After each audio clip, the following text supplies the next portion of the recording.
ഉൾപ്പെടെ ഈ സെമിനാറിൽ പങ്കെടുക്കുന്നുണ്ട്.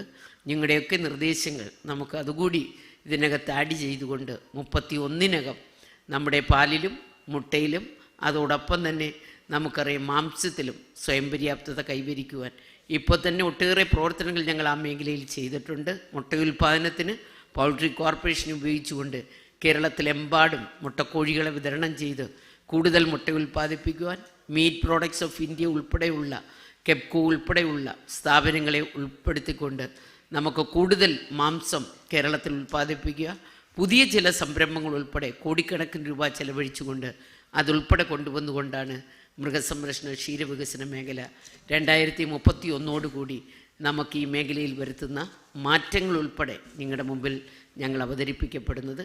ഇതിൽ പങ്കെടുക്കുവാൻ വേണ്ടി എത്തിച്ചേർന്ന പ്രിയപ്പെട്ടവർക്കെല്ലാം എല്ലാവിധ ആശംസകളും നേർന്നുകൊണ്ട് ഞാൻ നിർത്തുന്നു. നന്ദി, നമസ്കാരം.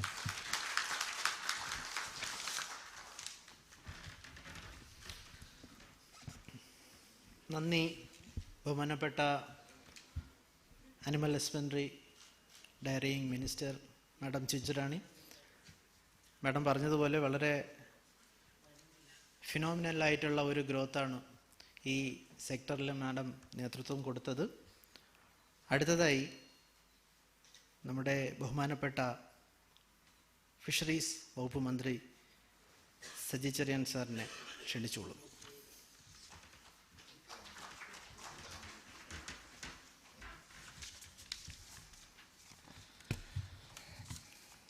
പ്രിയപ്പെട്ടവരെ, 7 മിനിറ്റാണ് സംസാരിക്കാനുള്ളത്. അതുകൊണ്ട് 7 മിനിറ്റ് കൊണ്ട് നിർത്താനാണ് ഉദ്ദേശിക്കുന്നത്. ആദ്യമായി എല്ലാവരെയും ഞാൻ അഭിവാദ്യം ചെയ്യുകയാണ്. വിഷൻ 2031 ഈ അന്താരാഷ്ട്ര സെമിനാർ സംഘടിപ്പിച്ച പ്ലാനിംഗ് ബോർഡിനെയും കേരള ഗവൺമെൻറ്റിനെയും ഞാൻ അഭിനന്ദിക്കുകയാണ്. ഈ മേഖലയിലെ വികസന നയം രൂപീകരിക്കുന്നവർ, ഗവേഷകർ, സാമൂഹ്യ പ്രവർത്തകർ, ഉദ്യോഗസ്ഥർ എല്ലാവരെയും ഒരുമിച്ച് കൊണ്ടുവന്ന് ഗൗരവകരമായ ഒരു ചർച്ച സാധ്യമാക്കാൻ സംഘാടകർ ശ്രമിച്ചു എന്നത് അഭിനന്ദനാർഹമായ കാര്യമാണ്. ഫലപ്രദമായ ചർച്ചകളും തീരുമാനങ്ങളും ഈ സെമിനാറിൽ ഉണ്ടാകുമെന്ന് ഞാൻ പ്രതീക്ഷിക്കുകയാണ്. പോഷക സുരക്ഷ, കാലാവസ്ഥ വ്യതിയാന പ്രതിരോധശേഷി, എല്ലാവരെയും ഉൾക്കൊള്ളുന്ന സാമ്പത്തിക വളർച്ച എന്നിവ ഉറപ്പാക്കുന്നതിലും തൊഴിൽ സൃഷ്ടിയിൽ നിർണായക പങ്ക് വഹിക്കുന്ന മേഖലയെന്ന നിലയിലും മത്സ്യമേഖലയുടെ പ്രാധാന്യം ലോകവ്യാപകമായി അംഗീകരിക്കപ്പെടുന്നുള്ള വ്യക്തമായ തെളിവാണ് ഇത്തരം സംഗമങ്ങൾ. ശാസ്ത്രീയ ആസൂത്രണം, ഉത്തരവാദിത്തപരമായ ഭരണവും നടപ്പാക്കലും, സാങ്കേതിക മുന്നേറ്റം, സാമൂഹ്യ ഉൾക്കൊള്ളൽ എന്നിവയെ അടിസ്ഥാനമാക്കിയുള്ള പ്രായോഗികവും സ്ഥിരതയാർന്നതുമായ വികസന മാർഗരേഖയാണ് ഇന്ന് നീല സമ്പദ് വ്യവസ്ഥ. കേരളത്തിൻ്റെ പാരമ്പര്യവും നിലനിൽപ്പും കടലിനോടും ഉൾനാടൻ ജലസമ്പത്തിനോടും അനാദികാലം മുതൽ അഭേദ്യമായി ബന്ധപ്പെട്ട് കിടക്കുന്നു. കേരളത്തെ സംബന്ധിച്ചിടത്തോളം മത്സ്യബന്ധനം ഒരു സാമ്പത്തിക പ്രവർത്തനം മാത്രമല്ല, ലക്ഷക്കണക്കിന് കുടുംബങ്ങളുടെ ജീവധാരയും തലമുറകളുടെ പകർന്നു ലഭിച്ച അറിവിൻ്റെയും കഴിവിൻ്റെയും സജീവ സാമൂഹ്യ പാരമ്പര്യവുമാണ്. സമുദ്ര ഉൾനാടൻ മേഖല ഉൾക്കൊള്ളുന്ന മത്സ്യമേഖല സംസ്ഥാനത്തിൻ്റെ പോഷക സുരക്ഷ, ഗ്രാമീണ തൊഴിലവസരങ്ങൾ, പ്രാദേശിക സാമ്പത്തിക സ്ഥിരത എന്നിവയ്ക്ക് നിർണായക അടിത്തറപ്പാകുന്നു. അതിനാൽ ഈ മേഖലയെ ശക്തിപ്പെടുത്തേണ്ടത് സാമൂഹ്യമായും സാമ്പത്തികമായും അതീവ പ്രാധാന്യമുള്ള ഒരു ചുമതലയാണ്. ഇതിൻ്റെ ഭാഗമായി മത്സ്യമേഖലയിലെ ഉൽപ്പാദന വർധനവ്, മത്സ്യത്തൊഴിലാളികളുടെ ക്ഷേമം, അടിസ്ഥാന സൗകര്യ വികസനം, കടൽ സുരക്ഷ, മൂല്യവർധന, ഉൽപ്പന്ന മേഖലയിലെ ഇടപെടൽ, ഇതിൽ നമുക്ക് കൂടുതൽ പുരോഗതി ഇനിയും കൈവരിക്കേണ്ടതായിട്ടുണ്ട്. അതിനുവേണ്ടിയുള്ള ശാസ്ത്രീയ ഇടപെടൽ, ഫലപ്രദമായ ബോധവൽക്കരണ പ്രവർത്തനങ്ങൾ, ഉത്തരവാദിത്തപരമായ മാനേജ്മെൻറ്റ് സമീപനം, ശക്തമായ സർക്കാർ പിന്തുണ, ഇതെല്ലാം ഇതിൻ്റെ ഭാഗമായി ഏകോപനത്തിന് അനിവാര്യമാണ്. ശാസ്ത്രീയ സമീപനവും നൂതന മത്സ്യകൃഷി രീതികളുടെ വ്യാപക പ്രയോഗവും വിൽത്തുൽപാദന കേന്ദ്രങ്ങളുടെ ശാക്തീകരണവും വഴി ഉൾനാടൻ മത്സ്യ ഉൽപ്പാദനം ഗണ്യമായി വർദ്ധിപ്പിക്കാൻ നമുക്ക് കഴിച്ചിട്ടുണ്ട്. ഈ കാലയളവിൽ വളർത്തുമത്സ്യ ഉൽപ്പാദനം ശ്രദ്ധേയമായി ഉയർന്നതിനോടൊപ്പം കർഷകരുടെ വരുമാന മാർഗങ്ങൾ കൂടുതൽ വൈവിധ്യമാർന്നതാകുന്നതിനും സ്വാഭാവിക മത്സ്യബന്ധനം സമ്മർദ്ദം ഗണ്യമായി കുറയാനും ഇടവന്നിട്ടുണ്ട്. ഇത്തരം ശ്രമങ്ങളുടെ ഫലമായി കേരളത്തിന് ദേശീയ തലത്തിൻ്റെ അംഗീകാരം ലഭിച്ചു. നിങ്ങൾക്കറിയാം, മികച്ച രാജ്യത്തെ സംസ്ഥാനമായി കേരളത്തെയും മികച്ച ജില്ലയായി കൊല്ലത്തെയും പ്രഖ്യാപിച്ചു. ഇതിന് കാരണം മത്സ്യോൽപാദനത്തിലെ വർധനവ്, ഭരണ കാര്യക്ഷമത, വികസന ക്ഷേമ പദ്ധതികളുടെ ഫലപ്രദമായ നടപ്പാക്കൽ, അതുകൊണ്ടാണ് കേരളത്തെ ഈ പദവിയിലേക്ക് ഉയർത്തിയിട്ടുള്ളത്. സംസ്ഥാന സർക്കാരിൻ്റെ മാതൃകാപരമായ ഇടപെടലുകളും മത്സ്യത്തൊഴിലാളി സമൂഹത്തിൻ്റെ സജീവ പങ്കാളിത്തവും ഏകോപിപ്പിക്കാൻ നമുക്ക് സാധിച്ചിട്ടുണ്ട്. മത്സ്യത്തൊഴിലാളിയുടെ ജീവിതത്തിന് സുരക്ഷയും അഭിമാനം ഉറപ്പാക്കുന്ന ചരിത്ര നേട്ടങ്ങളുടെ മുന്നേറുകയാണ് ഇന്ന് നമ്മുടെ സംസ്ഥാനം. മത്സ്യത്തൊഴിലാളിയുടെ ക്ഷേമം ഈ സർക്കാരിൻ്റെ ഏറ്റവും പ്രധാനപ്പെട്ട മുൻഗണനാ വിഷയങ്ങളൊന്നാണ്. മത്സ്യത്തൊഴിലാളികൾക്കായുള്ള ഭവന പദ്ധതികൾ തീരദേശ കുടുംബങ്ങളുടെ ജീവിത സുരക്ഷയും സാമൂഹ്യ നിലനിൽപ്പും ജീവിത നിലവാരവും ഗണ്യമായി ഉയർത്തിയിട്ടുണ്ട്. മത്സ്യത്തൊഴിലാളി സമൂഹത്തിലെ കുട്ടികളുടെ വിദ്യാഭ്യാസ പുരോഗതിക്കായി വിവിധ സ്കോളർഷിപ്പുകളും വിദ്യാഭ്യാസ സഹായ പദ്ധതികളും ഈ സർക്കാർ ആവിഷ്കരിച്ച് ഫലപ്രദമായി നടപ്പാക്കി വരുന്നു. ഇന്നിപ്പോൾ നമ്മൾ വിദേശ രാജ്യങ്ങളടക്കം മത്സ്യത്തൊഴിലാളി കുട്ടികൾ പോയി പഠിക്കുന്ന തരത്തിലേക്കുള്ള പദ്ധതികളാണ് നടപ്പാക്കുന്നത്. മത്സ്യബന്ധന തുറമുഖങ്ങൾ, ഫിഷ് ലാൻഡിംഗ് സെൻ്ററുകൾ, മത്സ്യ മാർക്കറ്റ് എന്നിവ നവീകരണത്തിലൂടെ അടിസ്ഥാന സൗകര്യ വികസനവും സാധ്യമാക്കാൻ നമുക്ക് കഴിഞ്ഞിട്ടുണ്ട്. ശുചിത്വ മാനദണ്ഡങ്ങളും അതോടൊപ്പം വിപണി പ്രവേശന ശേഷിയും ഗണ്യമായി മെച്ചപ്പെടുത്താൻ കഴിഞ്ഞിട്ടുണ്ട്. ശീത ശൃംഖല സംവിധാനങ്ങൾ ശക്തിപ്പെടുത്തിയതിലൂടെ പിടിച്ചെടുത്തതിന് ശേഷമുള്ള മത്സ്യത്തിൻ്റെ നഷ്ടം ഗണ്യമായി കുറയ്ക്കാനും മത്സ്യത്തൊഴിലാളിയുടെ വരുമാനം വർദ്ധിപ്പിക്കാനും കഴിഞ്ഞിട്ടുണ്ട്. കടലിൽ മത്സ്യത്തൊഴിലാളിയുടെ സുരക്ഷ ഉറപ്പാക്കുന്നതിൽ സർക്കാർ എന്നും പ്രതിജ്ഞാബദ്ധമാണ്. മത്സ്യബന്ധന യാനങ്ങളുടെ നവീകരണം, നാവിഗേഷൻ വാർത്താവിനിമയ സംവിധാനങ്ങളുടെ വ്യാപനം, സൗജന്യ ഇൻഷുറൻസ് പരിരക്ഷ, സമുദ്ര അടിയന്തര പ്രതികരണ സംവിധാനങ്ങളുടെ ശാക്തീകരണം എന്നിവ മത്സ്യത്തൊഴിലാളിയുടെ കടൽ സുരക്ഷ ഗണ്യമായി മെച്ചപ്പെടുത്തിയിട്ടുണ്ട്. കടൽ സുരക്ഷ ഉപജീവനവുമായി നേരിട്ട് ബന്ധപ്പെട്ട് നിൽക്കുന്ന അത്രയും തന്നെ പ്രാധാന്യമാണ് ഈ വിഷയത്തിൽ നമ്മൾ നൽകുന്നത്.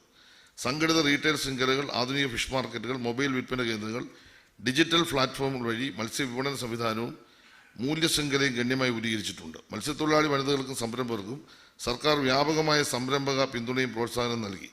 സഹകരണ സ്ഥാപനങ്ങളുടെ സേവന ശേഷിയും വിപണി സാന്നിധ്യവും ശക്തിപ്പെടുന്നതിന് ആവശ്യമായ പിന്തുണയും നമ്മൾ നൽകിയിട്ടുണ്ട്. കടൽ ആവാസ വ്യവസ്ഥയുടെ സംരക്ഷണം മത്സ്യമേഖലയുടെ ദീർഘകാല നിലനിൽപ്പ് അനിവാര്യമായ ഘടകമാണ്. കൃത്രിമപ്പാരകളുടെ സ്ഥാപനം, ആവാസ വ്യവസ്ഥയുടെ പുനഃസ്ഥാപന പ്രവർത്തനങ്ങൾ, മാലിന്യ നിർമ്മാർജ്ജനം, തീര ശുചീകരണം എന്നിവയുടെ പരിസ്ഥിതി സംരക്ഷണം നമുക്ക് ശക്തിപ്പെടുത്താൻ കഴിഞ്ഞിട്ടുണ്ട്. എന്നാൽ ഭാവി കൂടുതൽ ആഴത്തിലുള്ളതും സമഗ്രവുമായ ഘടനാപരമായ മാറ്റങ്ങൾ ആവശ്യപ്പെടുന്നു. പരിസ്ഥിതി വ്യതിയാനം, സാങ്കേതിക പുരോഗതി, കാലാവസ്ഥാ മാറ്റം, വിപണിയിലെ മാറ്റങ്ങൾ എന്നിവ ഈ മേഖലയിൽ പുതിയ വെല്ലുവിളികൾ സൃഷ്ടിക്കുമെന്ന് സംശയമില്ല. കാലാവസ്ഥാ വ്യതിയാനം സമുദ്ര പരിസ്ഥിതിയെയും മത്സ്യലഭ്യതയെയും നേരിട്ട് ബാധിക്കുന്ന ഘടകമാണ്. അതേസമയം ശാസ്ത്രീയ മുന്നേറ്റങ്ങളും ഡിജിറ്റൽ നവീകരണങ്ങളും പ്രവർത്തന കാര്യക്ഷമത വർദ്ധിപ്പിക്കാനും പുതിയ അവസരങ്ങൾ തുറക്കാനും ശക്തമായ പിന്തുണ നൽകേണ്ടതായിട്ടുണ്ട്. ഈ സാഹചര്യത്തിൽ വിഷൻ 2031 സുസ്ഥിരത, സാങ്കേതികവിദ്യ, സാമൂഹ്യ ഉൾക്കൊള്ളൽ, സാമ്പത്തിക ശേഷി എന്നിവയിൽ ഊന്നി കൃഷി, മൃഗസംരക്ഷണ, മത്സ്യമേഖലകളെ സമഗ്രമായി ബന്ധിപ്പിക്കുന്ന വികസന ചട്ടക്കൂട് രൂപപ്പെടുത്തുന്നതിനുള്ള നടപടികൾ സ്വീകരിക്കാൻ പ്രതീക്ഷിക്കുകയാണ്. മത്സ്യത്തൊഴിലാളികളും മത്സ്യകർഷകരും അനുബന്ധ മേഖല തൊഴിലാളികളും കേന്ദ്രബിന്ദുവാകുന്ന ഒരു സമഗ്ര സമീപനം അനിവാര്യമാണ്. മാന്യമായ തൊഴിൽ, വരുമാന സ്ഥിരത, സാമൂഹ്യ സംരക്ഷണം എന്നിവ മുഖ്യ ലക്ഷ്യങ്ങളായി തുടരണം. സാമൂഹ്യ സുരക്ഷ, സുരക്ഷിത തൊഴിലിടങ്ങൾ, മെച്ചപ്പെട്ട താമസ സൗകര്യങ്ങൾ, വിദ്യാഭ്യാസം, മാനവവിഭവശേഷി വികസനം, ഉപജീവന വൈദഗ്ധ്യം, തൊഴിലാളിക്ഷേമം എന്നിവയിൽ അധിഷ്ഠിതമായിരിക്കണം ഈ സമീപനം. വികസനത്തിൻ്റെ മുഖ്യ അടിത്തറ മനുഷ്യശേഷിയാണെന്ന് നിസ്സംശയം പറയാം. പ്രാവീണ്യവും പ്രചോദനവും കൈവരിച്ച മനുഷ്യവിഭവങ്ങളുടെ ഉറച്ച പിന്തുണയില്ലാതെ അടിസ്ഥാന സൗകര്യങ്ങളും സാങ്കേതികവിദ്യയും പ്രതീക്ഷിക്കുന്ന ഫലങ്ങൾ കൈവരിക്കുകയില്ല. ശേഷി വികസനം, ശാസ്ത്രീയ പരിശീലനം, വിപുലീകരണ സംവിധാനങ്ങളുടെ ശക്തിപ്പെടുത്തൽ, യുവജനങ്ങളുടെ സജീവ പങ്കാളിത്തം എന്നിവയിൽ നടത്തുന്ന നിക്ഷേപം സുസ്ഥിര വിജയത്തിലുള്ള നിർണായക ഘടകമാണ്. വനിതകളും യുവജനങ്ങളും ഭാവി വളർച്ചയുടെ നിർണായക ചാലശക്തികളാണ്. മത്സ്യ സംസ്കരണത്തിനും വിപണന മേഖലയിലും വനിതകളുടെ പങ്ക് കൂടുതൽ ശക്തിപ്പെടുത്തുകയും നവീകരണ അധിഷ്ഠിതവും ആധുനികമായ ഉൽപ്പാദന സംവിധാനങ്ങളിൽ യുവജനങ്ങളുടെ സജീവ പങ്കാളിത്തം പ്രോത്സാഹിപ്പിക്കുകയും ചെയ്യണം. മത്സ്യവിഭവങ്ങളുടെ ശാസ്ത്രീയ മാനേജ്മെൻറ്റ്, ഉത്തരവാദിത്തപരമായ മത്സ്യ ഉൽപ്പാദന രീതികൾ, പരിസ്ഥിതി പുനരുദ്ധാരണ പ്രവർത്തനങ്ങൾ, പങ്കാളിത്ത അധിഷ്ഠിത ഭരണരീതി എന്നിവയിലൂടെ ഏകോപനത്തിന് പരിസ്ഥിതി സ്ഥിരതയെ എല്ലാ വികസന മുന്നേറ്റങ്ങളും അടിസ്ഥാന ശരിയെ ഉറപ്പാക്കണം. വിഭവ സംരക്ഷണവും ഉപജീവന സുരക്ഷയും പരസ്പരം പൂരകങ്ങളായി പ്രവർത്തിക്കുന്ന ഒരുമിച്ച് ശക്തിപ്പെടേണ്ട ഇരട്ട ലക്ഷ്യങ്ങളായി പരിഗണിക്കണം. മത്സ്യമേഖലയുടെ ഭാവി വളർച്ച മൂല്യവർദ്ധന കൂടുതലായി ആശ്രയിച്ചായിരിക്കുമെന്ന് നിസ്സംശയം പറയാം. മത്സ്യ സംസ്കരണം, ശീതശൃംഖലാ സംവിധാനം, സർട്ടിഫിക്കേഷൻ, ട്രേസബിലിറ്റി, ബ്രാൻഡിംഗ് തുടങ്ങിയ സംവിധാനത്തിലൂടെ ഉപഭോക്താക്കൾക്ക് സുരക്ഷിതവും ഉയർന്ന ഗുണമേന്മയുള്ള ഉൽപ്പന്നങ്ങൾ ലഭ്യമാക്കാൻ കഴിയും. അതോടൊപ്പം മത്സ്യത്തൊഴിലാളികളുടെ വരുമാനം വർദ്ധിപ്പിക്കാനും പോഷക സുരക്ഷ ഉറപ്പാക്കാനും സഹായിക്കും. ഫലപ്രദമായ പദ്ധതി നടപ്പാക്കലാണ് വിജയത്തിൻ്റെ നിർണായകമായ പ്രധാന ഘടകം. ദർശനം ഏകോപിത പ്രവർത്തനങ്ങളായും അളക്കാവുന്ന ഫലങ്ങളായും വ്യക്തമായ സ്ഥാപന ഉത്തരവാദിത്ത സംവിധാനങ്ങളായി രൂപാന്തരപ്പെടണം. സർക്കാർ, സഹകരണ സ്ഥാപനങ്ങൾ, ഗവേഷണ കേന്ദ്രങ്ങൾ, സ്വകാര്യ പങ്കാളികൾ, സാമൂഹ്യ സംഘടനകൾ എന്നിവയുടെ ഏകോപനവും അന്താരാഷ്ട്ര തലത്തിലുള്ള അറിവ് കൈമാറ്റവും ഈ പ്രക്രിയയ്ക്ക് ശക്തമായ പിന്തുണയായിരിക്കണം. വിദഗ്ധരുടെ സംവാദത്തിനും വികസന തന്ത്രങ്ങൾ ആവിഷ്കരിക്കുന്നതിനും ഈ സെമിനാർ ഒരു ഫലപ്രദമായ വേദിയായി മാറുമെന്ന് ഞാൻ പ്രതീക്ഷിക്കുന്നു. നിങ്ങളുടെ ചർച്ചകൾ സുസ്ഥിരമായതും ഉൾക്കൊള്ളുന്നതുമായ വികസനത്തിന് വ്യക്തമായ ദിശാബോധവും പ്രായോഗിക നിർദ്ദേശങ്ങൾ നൽകുന്നതിൽ എനിക്ക് വിശ്വാസമുണ്ട്. ഒറ്റ കാര്യം കൂടി പറഞ്ഞ് ഞാൻ അവസാനിപ്പിക്കുകയാണ്. ഇന്ന് നമുക്ക് നൽകുന്ന പ്ലാൻ ഫണ്ടോ അല്ലെങ്കിൽ മറ്റു തരത്തിലുള്ള ഫണ്ട് കൊണ്ടോ നമുക്ക് മുന്നോട്ട് പോകാൻ കഴിയില്ല.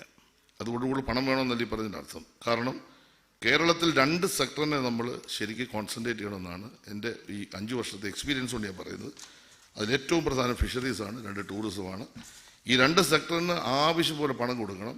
കാരണം അടുത്ത ഗവൺമെൻറ് 2031 പോകുമ്പോൾ തീർച്ചയായിട്ടും പണമില്ലാത്തൊരു കാര്യമില്ല. 250-300 കോടി വെച്ചിട്ട് ഒരു ക്ഷേമ പ്രവർത്തനം നടത്തി പോകല്ലേ ചെയ്യേണ്ടത്. പണം ഇഷ്ടം പോലെ ഇങ്ങോട്ട് കിട്ടാൻ കഴിയുന്ന ഒരു 2 സെക്ടറാണ്. ആ സെക്ടറിന് കോടിക്കണക്കിന് ഒരു 10,000 കോടി രൂപ അടുത്ത ഒരു പീരീഡിലേക്ക് മാറ്റി വെച്ചുകൊണ്ട് ഇപ്പോഴേ ഒരു വലിയ പ്രൊജക്റ്റ് പ്രിപ്പറേഷൻ നടത്തി ഈ സെമിനാർ സമ്പൂർണ്ണമാക്കണമെന്നുള്ള അഭിപ്രായത്തിലൂടി എല്ലാ ആശംസകളും നേരുന്നു. അവസാനിപ്പിക്കുന്നു. നന്ദി, നമസ്കാരം. Thank you, respected Minister, for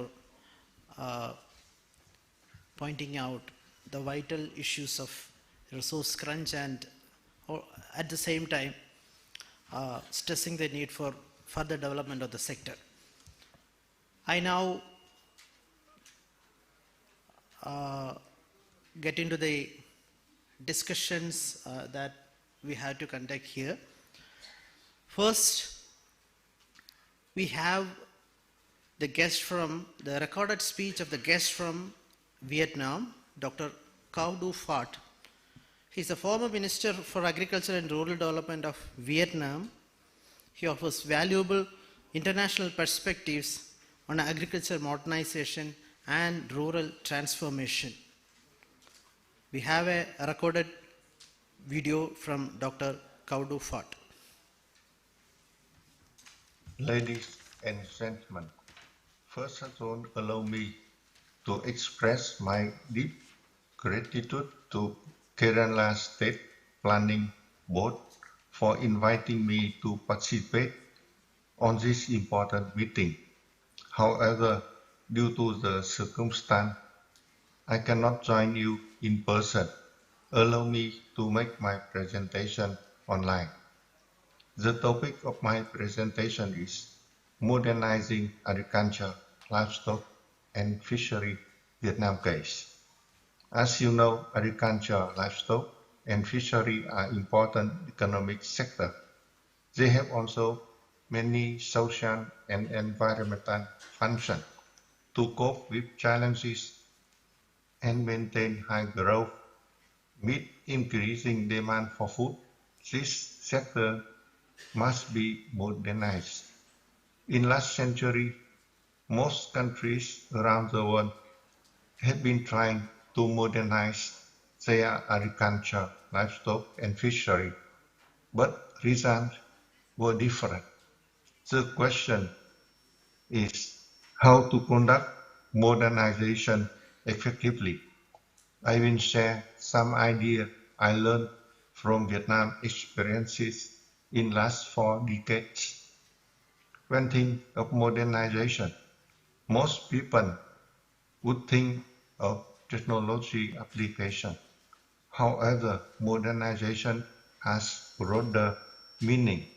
This is a complex change. The first, in various stages of development, modernization has different main objectives. In Vietnam, between 1986-2000, the main goal was to ensure national food security. Between 2001-2013, the main goal was to increase competitiveness and improve farmers' income. Between 2013-2025, the main goal was to increase value added and sustainability. Nowadays, these sectors are transforming toward green growth and low emission. It was very important to have right strategies. There can be a different path. Vietnam follow an open, market-oriented, internationally integrated path of development instead of centrally planning one. The government creates favorable conditions to encourage smallholder farmers, private businesses, and FDI. But there was a basic line, which was to maintain ongoing national food security. There are also different contents of modernization in Vietnam. Main contents of modernization process were first restructuring cropping, livestock, fishery pattern based on regional comparative advantages, development and application of modern science and technology, policy renovation, human resource development, development of modern infrastructure and services, creating good governance. But in this process, it was very important to create enabling environment for modernization. This enabling environment has two parts. The first part is to create right incentive, and second part is to provide strong support.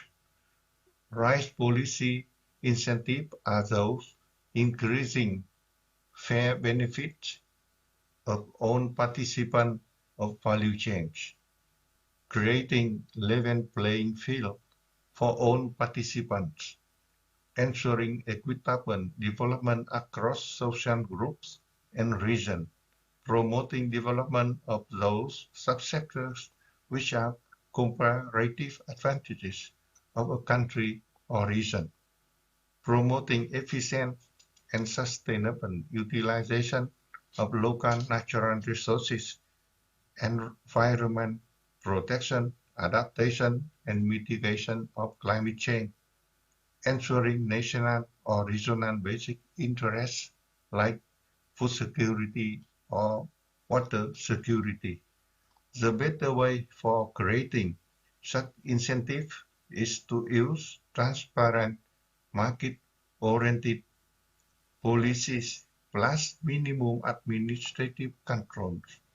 In agriculture, the most influential is land policy. It must provide clear and stable long-term land use rights and responsibility to farmers and businesses. The second influential are trade policies. Competitive market must be created to ensure every stakeholder gets fair share of benefit, no monopoly, no trust, and no one should be allowed to reap benefit by distorting the market. Prolonged protection of domestic production behind high tariff or non-tariff barriers do not have increased efficiency nor competitiveness of agriculture. It led to reverse effects in Vietnamese livestock before 2010. Tax incentives are also influential. They should consider social externalities of doing business in rural areas, creating employment and income for a large number of rural people directly or indirectly. However, tax incentives are effective only when farmers and private enterprises can do effective business and produce taxable income. Agriculture and farmers are facing high risk. They are vulnerable to both climate and market changes. They need strong support to conduct modernization, including modern rural infrastructure, effective research and extension, easy credit access, efficient public services such as veterinary and phytosanitary services, and good governance. Living conditions in rural areas have been continuously improved, narrowing rural-urban gap. Social order and security were ensured. Authority were business-friendly. Small farmers may be in disadvantageous position to compete with large-scale industrialized farms, especially in livestock in fishery. That's why special assistances were provided to them, especially for application of modern technology. After 40 years of modernizing agriculture, livestock in fishery, nowadays Vietnam achieved following state in crop sector, depending on crop, up to 90% of cropped area use improved varieties. Quality of seed and seedling is being improved. Mechanization progressed. In rice farming, 90% of land preparation and harvesting was mechanized. Irrigation expand. There are 4.6 million hectares of land equipped with irrigation, allowing to water more than 90% of rice crop and 50% of coffee plantation. Introduction of efficient and resilient technical packages, allowing to reduce usage of input, reduce emission, but increase in and net income of farmers. In livestock, about half of animal raised in industrial farm and use industrial technologies. Production of industrial feed with two-thirds of total feed demand. Improved breeds are disseminated. Veterinary service is strengthened. In fishery, fishing fleet is modernized. Regulation against IUU are enforced. Area of high-tech aquaculture is expanded, especially in shrimp farming. Some farms produce more than 200 tons of shrimp or 500 tons of catfish from a hectare a year. Here are some criteria of Vietnam agriculture, livestock, and fishery modernization between 2010 and 2024. Here some picture to compare how rice farming was conducted in the past on the left and nowadays in the right. The chicken farm in the past and nowadays. Raising shrimp or catfish in the past and now in some modern farm. And living condition in villages.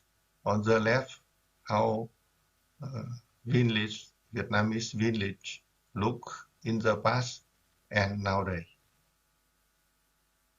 And as a result, during 1986-2024, average rate of growth of agriculture, fishery, and forestry was 3.5%.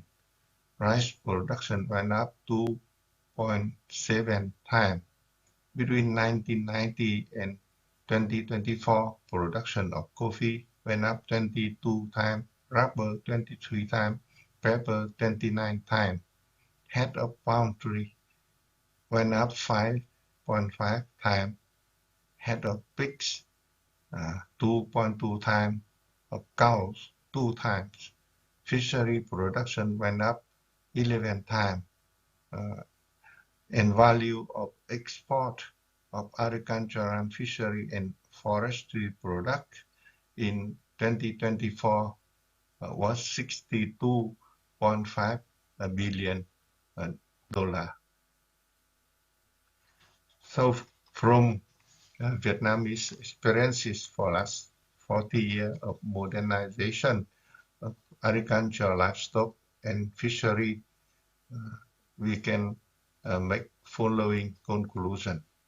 For maintaining continuous high growth and competitiveness, agriculture, livestock, and fishery must be modernized.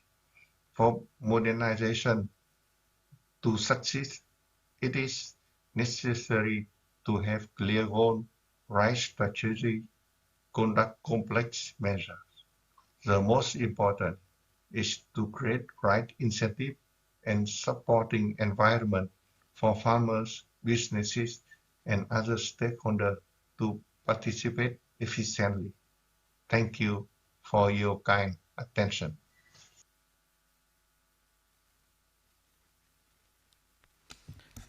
I thank Dr. Caudufort in his absentia. Next,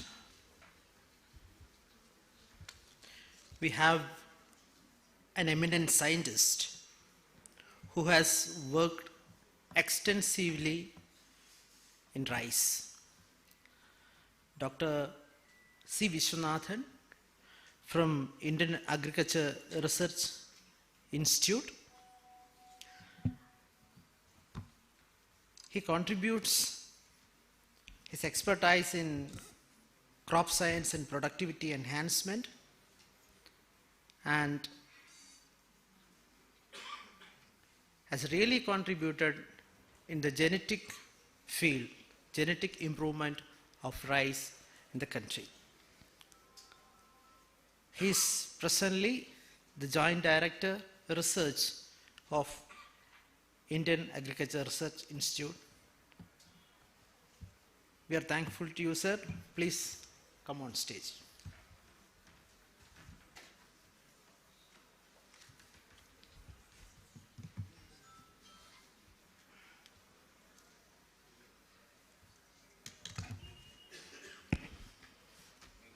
A very good morning to all of you. The Honorable Minister for Animal Husbandry and Dairy Development, and all the distinguished dais and all the delegates, participants, a very good morning to all of you.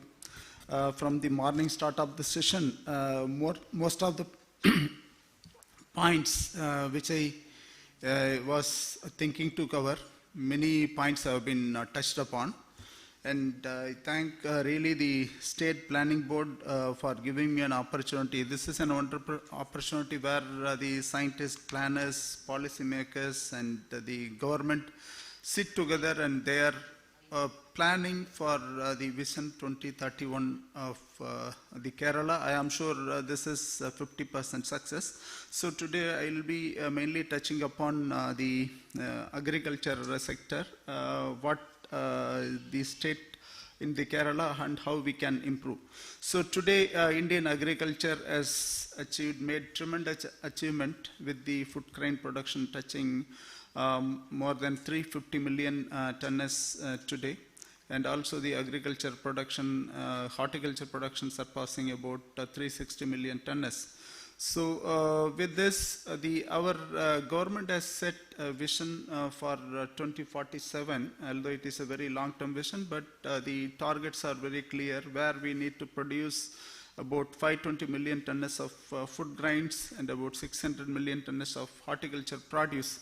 While doing so, we need to produce environmentally sustainable way, so for which we need to increase the farm mechanization up to 70%. Now, Dr. Kaur was presenting in this Vietnam, the farm mechanization is 90%. So currently we have farm mechanization only about 40%. So farm mechanization we need to increase. We need to increase the fertilizer use efficiency by from 40 to 70%. Similarly, we need to increase the water use efficiency while reducing the post-harvest losses. So these are the clear goals that has been set by the government for the Amrit Kal target. So we need definitely the short-term goals so that we can measure our progress and go fast.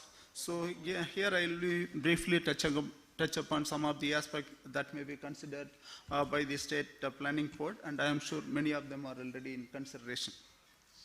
So I will try to touch upon what is the contribution of agriculture to GSDP in comparison to the national GDP, and how the primary production fares in India and compared to the state, and what are the options for the secondary agriculture startups and then agri-export.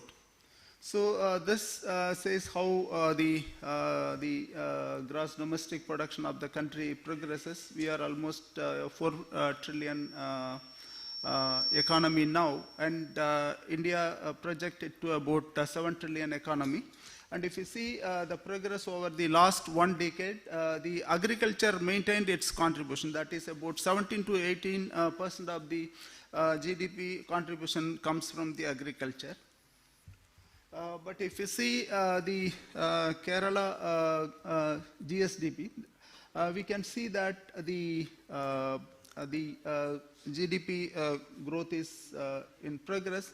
However, it is when we see the agriculture share, it is only about 10 to 12%.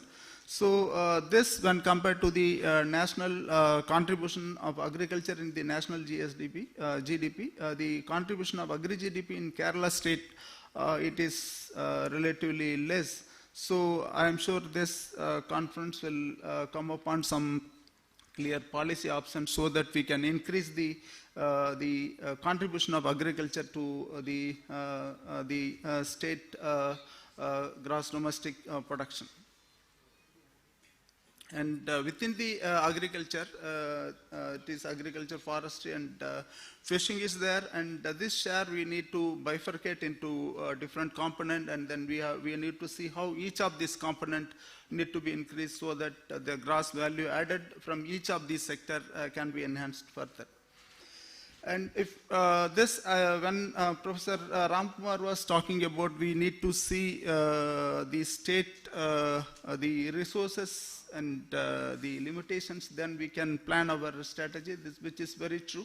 When compared to the national average, the average holding of the farm size is very less in Kerala, and as we see, almost about 74% of the land holdings, they are only about 0.12 hectare. So which means our plan need to address this large sector, which is covering the large operational holdings in the state. And these are how the agriculture sector fared during the last 1 decade. And if you see the net sown area, it remained almost slightly reduced, but it is same. If we compare the India also, it is the same, more or less the net sown area remained the same. Whereas the grass cropped area in the country, it keeps on increasing, whereas if you see in the state, it is the grass cropped area is not increasing much. The blue line which you see is the grass cropped area, which has not increased much, rather it is showing a decreasing trend. And the cropping intensity also is very less in Kerala as compared to the other states. But this has a reason, because in the Kerala state, the many perennial crops are there. So we expect that the cropping intensity cannot be compared with that of the states like the Punjab, Haryana, or Western UP, where it is mainly the seasonal crop-based crops. So we need to see how to further increase the intensity by intercropping more. And the irrigation system, that is when we talk of the productivity, the irrigation is very, very important. And in Kerala, mainly only about 20% area is irrigated. And whereas if you see the overall India, the irrigated area is almost double. So in this, although the irrigation in the larger area is difficult to expand, but there is a lot of opportunity for increasing the micro irrigation potential, which is very less. And I am sure the next speaker, Dr. Soman, will be explaining more about how to enhance the micro irrigation. Definitely this is very important and one of the reasons for the yield gap that we see. And if you see the productivity gap, even when we compare the average, for example, rice, it is the very important food security crop. The Kerala state average is very low as compared to that of some of the state. And within the state also we have different districts which have wider variability, which need to be analyzed further for enhancing, bridging the yield gap. So we need to adopt the climate resilient crop varieties. The seed replacement rate and variety replacement rate need to be increased. The ICR and the State Agriculture University, they have released a lot of varieties with climate resilience which need to be adopted. And further, in this case, we need to see the crop management aspect, that is nutrient and pest and disease management. These two aspects are also very key in enhancing the rice productivity in order to achieve reduce the yield gap. So this is only the gap that we see in the average production, whereas if you see the potential yield, the gap is very huge. Similarly, this is, for example, for the coconut. This again, Professor Ram Kumar mentioned in his introductory speech. There is huge gap in the productivity when we compare to the other states, which are our neighboring states. So how we can increase the nut productivity is one of the major targets. So we are at present 9th in the rank, the Kerala states. So one of the major reason it was said is that it is homestead farming instead of the plantation type of farming that is adopted in other states. However, there is a significant opportunity to enhance this homestead farming also by replacing the age-old trees and addressing the disease issues and the scientific management, which is very important. So similar analysis I have done for all other crops also. In many cases, our the productivity is very less, which need to be addressed, and which is when we talk of the short-term goals such as within 5-year goals, the addressing the productivity issue, the yield gap issue is very important, which can be addressed with already available technology. We need not develop new technology, scale up of already available technology and make the technology available to the farmers itself will definitely enhance the productivity gap. So this are analysis for all kind of different major crops, and definitely in all cases we need to enhance the productivity. In some of the crop, if you see the productivity enhancement was significant over 10 years. For example, in tapioca, the productivity enhancement is very high, whereas in pepper, the productivity enhancement is not so high. So we need to see how we can enhance the productivity by using various available technology with us. So I will not go into the details of the technology development, but we have the technology already available in most of the crops. Like we can go for the high yielding variety, pest and disease resistant varieties, and climate resilient varieties. So in all these cases, the replacement of seeds or the availability of quality planting material is very important. This can be achieved not only by the state government mechanism, but also promotion of the farmers-centric seed production system. Like if you see the Punjab, Haryana states, where the number of seed producers, farmer seed producers, are very high when compared to other states. So they definitely help in spreading of the varieties and planting material. So we can see if we can identify a few farm clusters, seed villages where the farmer-based seed production system can be enhanced, which can help in the production of the quality planting material as well as the seeds. The fertilizer consumption rate is relatively less in the state. We have only about 4 lakh tons of fertilizer consumption. At the same time, if we can increase the micro irrigation, we can enhance the options for fertigation. Thereby, we can increase the productivity in several crops. Microbial-based biofertilizer definitely needs more promotion. For this, we need small-scale producers. Promotion of agri-startups is required. Again, biostimulants, they are very useful, and it can increase the productivity by about 10 to 20% in several cases. So these can be promoted to enhance the production. Use of pesticide, it is relatively less. It is good that we are using less pesticide, but we need to manage the pest and disease very effectively in order to enhance the productivity. So for this purpose, the biopesticide need to be augmented, and also the minimization of off-label use of chemical pesticide need to be taken care of. This creates problem when we come for the export process. So there are several technologies which are very useful. One of the precision agriculture technology is very useful for enhancing the productivity. The precision agriculture is not only use of the drones and satellite, but starting from the uniform planting, timely application of irrigation and fertilizer, many intervention can be made. But in our Kerala agriculture ecosystem, use of drone technology for the pest and disease management as well as nutrient management will be very useful in enhancing the productivity. The other area that the state can focus on is to enhance the protected cultivation aspect, which is gaining very important. So we can strengthen the protected cultivation area in the state, so that we can enhance the productivity of vegetables and flowers and fruit that the state require. And processing and value chain, which is very important to enhance the farmer's income. So we need to see how these aspects can be enhanced.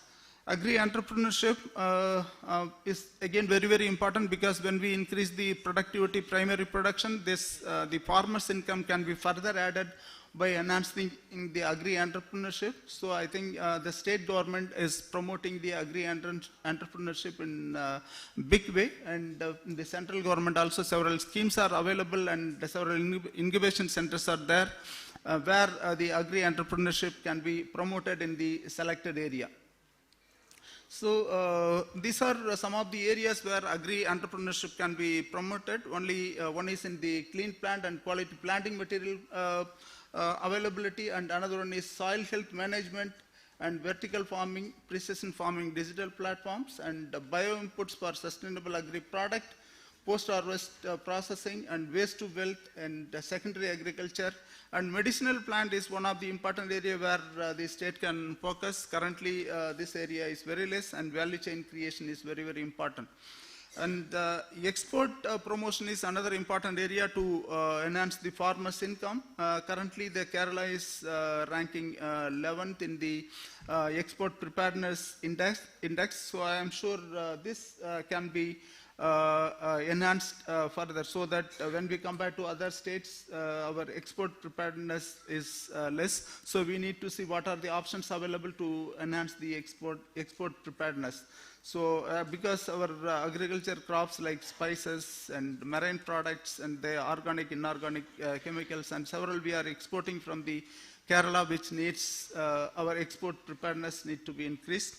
So this is in different crops how we are doing our export. Definitely there is a lot of potential to enhance our agri-export further. So to conclude, for enhancing the productivity, when we talk of Vision 2031, we need to set some targets. So I am sure the State Planning Board after this conference will set a target. From my analysis, at least it is easy to increase the productivity by 30 to 40% with the available technology, and 50% reduction in the post-harvest losses are very important. And to this, we need to strengthen the R&D support mainly for the scale-up activity in the short term, and we need to analyze sector-wise, district-wise target identification, and then we need to prepare the detailed action plan.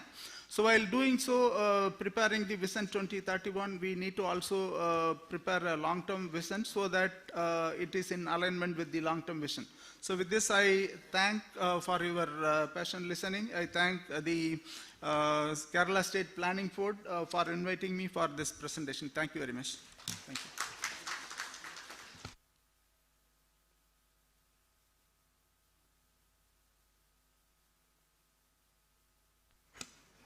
Thank you, Dr. C. Vishwanathan, Joint Director, IARI, for that insightful speech. We have already pointed out in the Kerala Development Report about the yield gap, the issues that yield gap create to the agrarian systems. Now, I invite Dr. K.N. Raghavan, IRS. He's the Secretary General of Seafood Exporters Association of India. Sir. Yeah, after Sir's speech, there will be a tea break. Good morning to you all. That should be an incentive for all of you to listen to this. I would just like to clarify that I am a retired officer and I am presently with the Seafood Exporters Association of India. So I'll just touch upon, I should thank the speakers before me, especially Honorable Minister Saji Cherian, who said that, underscored the importance of this sector and said that fisheries and tourism should be the sectors on which maximum plan outlay should be given. So this explains the reason, because we are a state which is made for fisheries. Wonderful continental service, so many water bodies. We have got the adequate fishing vessels. We have got the fisher folk, and we have almost 150 processing units also. So this is God's own country for fisheries, but are we making the most of it? Ramkumar sir, in his inaugural, in his welcome address, mentioned that we have reached a sort of a plateau point so far as fisheries is concerned. Yes, it has grown considerably over the years, but unfortunately it has hit a plateau point because one is, there are a lot of causes for that, but then we need to go to a next level. It's happy to lead in the Vision 2031 document that we are aiming at inland fisheries target of 3.5 lakh tons and marine fisheries target of 8.5 lakh tons. So that will take it to 12 lakh tons, which is a quantum jump from where we are today, which is around 8 lakh tons. So about 50% increase is something that we can easily achieve, and that is something we should be looking forward to. But we can see that the share of marine fisheries has been stagnant over the years, which is a cause for concern. And the growth of inland fisheries has sort of slowed over the last few years. Now, about export, Kerala was at one point the center of exports of fisheries. The first export of marine products took place from Cochin in 1953. And during the 1970s, we found all the organizations and institutes related to fisheries and fisheries research, marine research being focused in Cochin. We have the EMPEDA, we have the CMFRI, we have the SIFNet, and Fisheries Survey of India. So all these institutes, including Seafood Export Association, are headquartered in Cochin. But today, we are only at number 4 position. Andhra is number 1, Maharashtra is number 2, Tamil Nadu is number 3. We have slipped down. So what are the reasons for that? I'll come to the challenges. First is in aquaculture. Now, out of $7.5 billion that India earned last year, it was $7.45 billion through export of seafood, 4.5 billion came from export of shrimp. And 95% of the shrimp that is exported is a Vietnamese shrimp, which is a Pacific white shrimp. We import the brood stock from USA. There is an aquatic quarantine center in Chennai. From there, it is taken to hatcheries where the seeds are made and they are farmed. And then from the farms, the fully grown shrimp are taken for processing in the factories and then exported. Now, Andhra does it in a big way, whereas we don't do much of Vietnamese farming. We still have this thing of one rice and one prawn, which is very good. It is a wonderful ecological move. But then I think it is time to move forward. The problem we face here is that we not only lose out on the export market, now we have a lot of companies, Kerala-based processing units, which are shifted base to Andhra. Lot of the familiar names that you hear in seafood processing have gradually shifted their base to Andhra because of availability of raw material. Today, a processor has to pay rupees 35 per kg to get Vietnamese here, and that actually eats into his margins. So it is high time we had a review of this policy on that. I'll come to that subsequently. Now, on the marine, we have the problem of depleting catch. It has been mentioned by both the Honorable Minister and by Ramkumar sir in their address. So, plenty of reasons. One is easily the climate change and its impact on the migration of fishes. There has been a huge change. Second is juvenile catching. Now, I know that I'll trigger a hornet's nest when I mention about juvenile catching, because one is we have a preventive apparatus for that, and second, unfortunately, it is seen as a source of revenue by the fishermen. Where does all the juvenile fishes go out, which they are caught? It goes to a fish meal. The fish feed industry benefits from that. No, so the fishermen are happy. It's a good source of revenue for them. But ultimately, what is happening is that we don't get good quality fishes for consumption. We don't get good quality fishes for export. And then it is a highly damaging, ecologically damaging this thing. You don't allow the child to grow into an adult. How can a society, how can an ecosystem survive? So this is one area that we need to focus on. Second is something called the TED. I mentioned that in the area of shrimp, we are lost out by not farming on Vename. There's another type of shrimp that we used to fish in from the marine sources. It is called the indicus, what we call the naran. It is very popular in US because it is used as a shrimp, in the salads as a shrimp, small shrimps, very popular one. But what happened was that US fellows found that we don't have any mechanism in our fishing nets for saving the turtles which get caught into them. So they insist that we should have a turtle extruder device fitted into our fishing nets. This happened sometime before 2018 or 2019. Unfortunately, we did not take it seriously at that point, and suddenly they imposed a blanket ban on export of sea-caught shrimp from India. So it's almost 800 to 900 million business in US, and suddenly we are out of it. Now we get some amount of indicus from our own Pokali farms because it grows in a highly saline environment, but then unless we fit the TED, we will not be able to export in a big way. And only if we are able to export will the fishermen get a better revenue for that. Now we had a lot of negotiations with USA. Finally, the National Oceanographic and Atmospheric Administration, NOAA, who conducted tests on the TED model that SIFT had developed. They approved it, and now it is there. There's a scheme has been announced by Government of India. Each TED costs about 25,000 rupees. There's a scheme, there's a subsidy which is announced by the Government of India, which has to be implemented. If it is done, then it will be a huge boon for the marine fisheries sector in the state. And we have very stringent requirements on the importing countries also. Now, I'll come to the EU FTA subsequently, but these are norms which ultimately eat into our profits because we need to change many of the practices that we follow at present. The way forward, first I would request that we take a different look on the aquaculture side. Allow Venami aquaculture. Now, government had taken a step forward by allowing on a trial basis in 3 districts culture of Venami shrimp, but then it did not have the survey numbers mentioned in it. That work is currently going on. Along with that, we need to get good quality seeds also, because without good quality seeds, what happens is that the farmer will, if he gets a bad quality seed, he will find that a lot of them are dying. So he will use antibiotics. And if you use antibiotics, then the Western world will simply reject them. So ultimately, it becomes a loss for the entire sector if you have too many rejections. Andhra Pradesh is already facing the problem. Good quality seeds can be obtained only through government sources, because as I said before, the broodstock comes from USA. It is in an aquatic quarantine center in Chennai, and from there it goes to certain hatcheries. So these hatcheries who get the good quality broodstock alone will be able to get good seeds. So government should think of setting up a hatchery. If it is required to have a cooperation with the private sector, well, exporters will certainly be willing to chip in because it's a win-win situation for everyone. Like you have the ADAC, which supplies good quality shrimp, which is grown there. Similarly, in that same manner, we can have we can produce high quality seeds by setting up a hatchery if required in the public-private mode. But that will be a huge boon for the farmers in the state because they will be assured of good quality seeds that come to them. Another area is for seaweed farming and cage culture. There's ample opportunities for this in the state. I'll not say much about seaweed because it's an area which is coming up. Kufofis is doing a lot of research into it, but we have a lot of reservoirs in the state which can be used easily and beneficially for cage farming. Now, I'll come back to the area of juvenile fishing. We have an excellent trawler ban policy which takes place at specified points. But then the problem is that this is not in a uniform manner with the other states. So when we have the trawler ban, trawlers from other states can approach and conduct fishing here, which is highly damaging.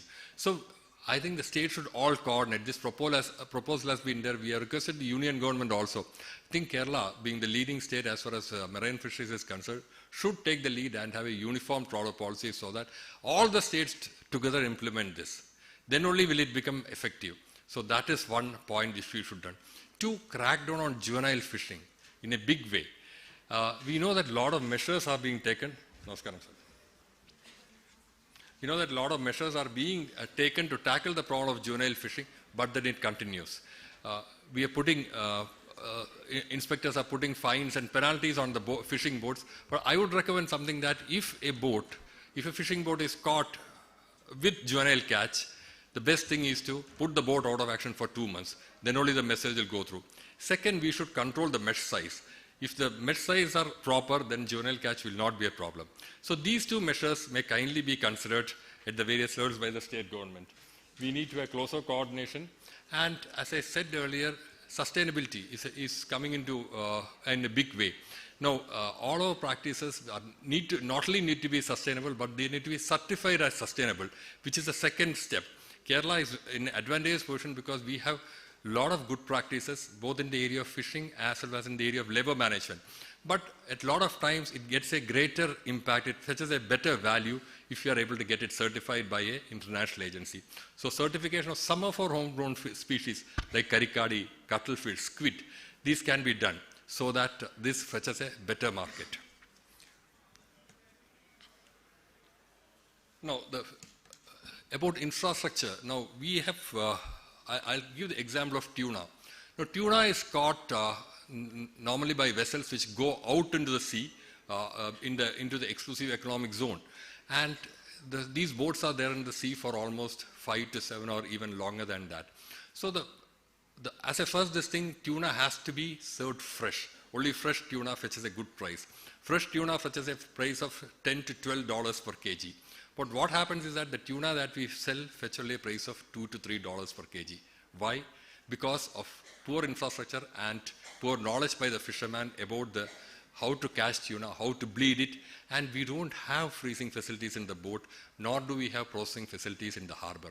So this is a difference that having adequate infrastructure can actually help a fisherman. He can increase the value of his produce. He can get better returns for his effort up to 3 to 4 times if both these aspects are looked into. Now, this is a very important area because it is heartening to see that in Vision 2031 document, there is mention about having clean and green and computerized boats, and also about upgradation of the harbor infrastructure. So these should be followed up soon, because this is an area where this is a low-hanging fruit actually, because our fishermen are capable, they are capable of going out over there and catching the fish. All they need is the infrastructure that is required in the boats and in the harbor. And we have production lines also available in the state. So this is something which we can easily develop, because tuna is one of the biggest markets. As a fish, tuna fetches very high price, but unfortunately what is sold from India, not just in Kerala, even in Gujarat, they also have a lot of tuna catches. Tamil Nadu also has it. Fetches a very poor price because it goes for canning and not for actual preparation or value addition. Common amenities. Now, there is one good example. We have a joint venture between Empada and Seafood Exporters Association at Ambalapura. A seafood park is there. It's got good facilities for treatment of effluents. It has got a state-of-the-art lab also. So these facilities may be replicated. Probably we can have 3 in the state rather than have only 1. Then we have the advantage because when it is there, when we bring any foreign delegations, we take them there. But actually for the betterment of the community, we need to set up more such centers of having effluent pre-processing centers. We will not call them peeling sheds, we'll call them pre-processing centers with all modern amenities, and also labs also, state-of-the-art labs also. Because when we focus more on exports, then testing becomes a very important component. So you have to test for whether any chemicals are available, for ruling out diseases. All these things have to be tested properly. So for that, labs are essential. So we need to set up more labs also in the public sector. Now, I mentioned about the processing sector. Kerala has almost 150 processing units, and 102 of them are listed for export to EU. Probably Kerala has the highest number of seafood processing units which are listed for export to EU. We know that a new FTA with EU is coming. But the main problem is shortage of raw material. One, we are not able to export the shrimp that is caught from the sea. Two, we don't have vanami culture. To get vanami, we have to import it from Andhra, paying 35 rupees per kg extra, and the sea catch is depleting. So there is a very bad situation in which there is a capacity utilization of around 30 to 35% in our processing units. Now this should be improved. One suggestion was to have import of fishes and other seafood for processing and re-export. Now this has been allowed by the union government, but is allowed currently only for sea cod material, not for aquaculture material, which helped to some extent, but then we need to get for aquaculture material also. So, but this is a work in progress. Second is about deep sea fishing. I'll not comment on that because in the welcome address itself, Ramkumar sir said that this is a controversial topic. I'll just like to mention one thing here. Gujarat is moving ahead with this. So we should also move fast. Whatever decision we take should be considered, and we should move fast and should be futuristic also. So if a situation happens like what happened with Vanami and Andhra taking the lead, happens the case of deep sea fishing and Gujarat taking the lead, our units, our labor force will be the ones who lose out. So we need to think fast and move fast in this regard. And the pros on value addition is one area where Kerala has an advantage. More than other states, we have units here who actually value add. Our share of value addition in the overall export kitty is only around 11%, which we need to increase to 30 or 40%. If we are able to have more of value-added products, then the access to markets like EU and Japan and US will increase further. So this is where Government of India is also putting a lot of effort for breaded products and even for ready-to-eat food. So these are areas where Kerala has taken the lead, but more efforts can go in, but the efforts will be taken by the export community. Finally, some of the measures about installing TED in the vessels, I already mentioned about that. Traceability is another area which will come in a big way in the coming years. It's part of the sustainability campaign. Now we have, I'll come to the FTAs that we have with EU and the trade deal that we have with US. EU is a very important market. In fact, out of our total exports last year, as I mentioned, about 7.45 billion, 2.7 billion was to US. And 1.1 billion was to EU. China is second, is 1.2 billion. Now, after even before the FTA came in this year, we have been able to increase our exports by 40% to EU because we could get more units listed. So it's a very important market. And EU is important because it is not just one item. US is predominantly shrimp, vanami, whereas EU has a basket of items, diversified market, diversified items. So it provides ample scope for both aquaculture and marine products. But EU is very fussy on their norms regarding sustainability and traceability. Now what they have brought out is that from 2027 onwards, the cash certificate has to be vessel-wise and has to be signed by the skipper of the vessel. Now we know that most of our vessels don't have that facility where the skipper is educated enough or skipper is so hands-on with the electronic system that he can log in the details and do it. Government of India is bringing out a very simplified form of cash certificate which can be used by the owner of the vessel so that the owner or the skipper can actually file the details. And then they are planning to have something like a access pass and transponders being fitted on the vessels. These measures are important because this is a time when we can actually corner more of EU market. Right now we are paying duties between 5 to 25% for accessing the EU market. When that comes down to zero, we are on a level playing field with countries like Vietnam. We heard the minister say 62 billion is the overall value of their exports of seafood and agri products. So they're able to do it because they have the benefit of a duty-free access to that country. So when we get that, we get a level playing field. We'll be able to increase our volumes also. But at the same time, we should be able to have our norms, our traceability systems in place so that we are able to maximize the benefit out of it. Similarly, so far as US is concerned, I accept that they have put an 18% tariff, but the tariff is paid by US buyer himself because when the 50% tariff was put, actually it started from 0 to 10%, which was there from April to August, and then suddenly he put it to 25 plus 25. Seafood exporters had made it clear that the incidence of tariff will be on the buyer, and buyers in US have bought the material, It shows that the quality of material import being sent from here is good, and it is something for which they are willing to pay higher. It invited a lot of criticism. Even President Trump once mentioned that why should the American buyer suffer for or pay more for the profits of the exporters and for companies like Walmart and Costco. So when they're putting a tariff, it ultimately pains them. But certainly this is a benefit that has come in because of it provides a level playing field with Ecuador and Vietnam. Ecuador has 15 and Vietnam has 20. But leaving that aside, even US market will become more fussy towards norms of sustainability, because that's a very easy stick to beat us with. Is it, do our aquaculture products, are they tarred with the antibiotics, or do our marine products meet the norms of sustainability? Like they stopped us from exporting marine products because of non-implementation of TED, they can bring in something else tomorrow. So we need to have the norms regarding traceability implemented properly. It's a very short window that we have. Union government is taking the measures for spreading the message, and I think the first of the access pass will be issued on 20th at Veravel, but we should also follow suit and get it. Finally, a word about smart integrated harbors. Government is pumping a lot of money into this sector, and we should be in a position to make the maximum use of it. The 3 smart integrated harbors that are announced, one of course is in Maya Bandar in Andaman and Nicobar Islands, are in Gujarat, Diu and in Karaikal, whereas we should actually get them. So this is one area, sir, where I feel we should make a pitch. Like we are making a pitch for AIMS, we should make a pitch. And this is a state, as I said, which was at #1 position in the fishery sector. Unfortunately, it has slid down. We can get back this position within the next 5 years if we implement the norms of Vision 2031. I thank you all very much for a very patient hearing, and I wish this venture all success. Thank you very much. ഒരു ചെറിയ ഭേദഗതിയുണ്ട്.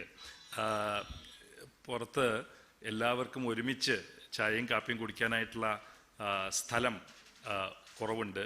നമ്മളെല്ലാവരും ഒരുമിച്ച് പോയി കുടിച്ചു കഴിഞ്ഞാൽ ഒരുപാട് സമയമെടുക്കും, ഒരു അരമണിക്കൂറെങ്കിലും എടുക്കും.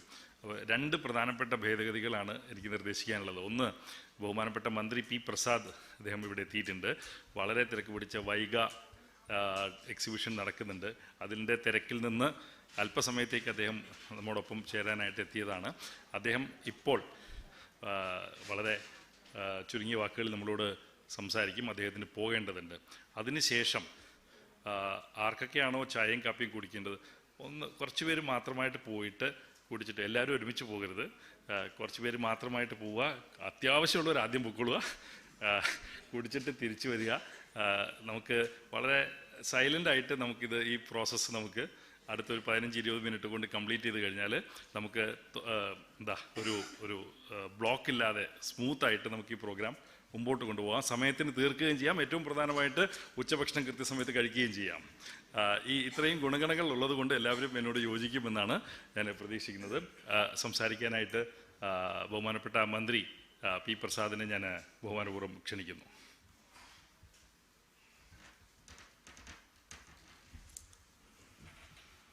ബഹുമാന്യരെ, പ്രിയപ്പെട്ടവരെ, കേരളത്തിൻ്റെ കാർഷിക മേഖലയുമായി ബന്ധപ്പെട്ട കൃഷി അനുബന്ധ മേഖലകളുമായി ബന്ധപ്പെട്ട കാര്യങ്ങളാണ് ചർച്ച ചെയ്തുകൊണ്ടിരിക്കുന്നത്.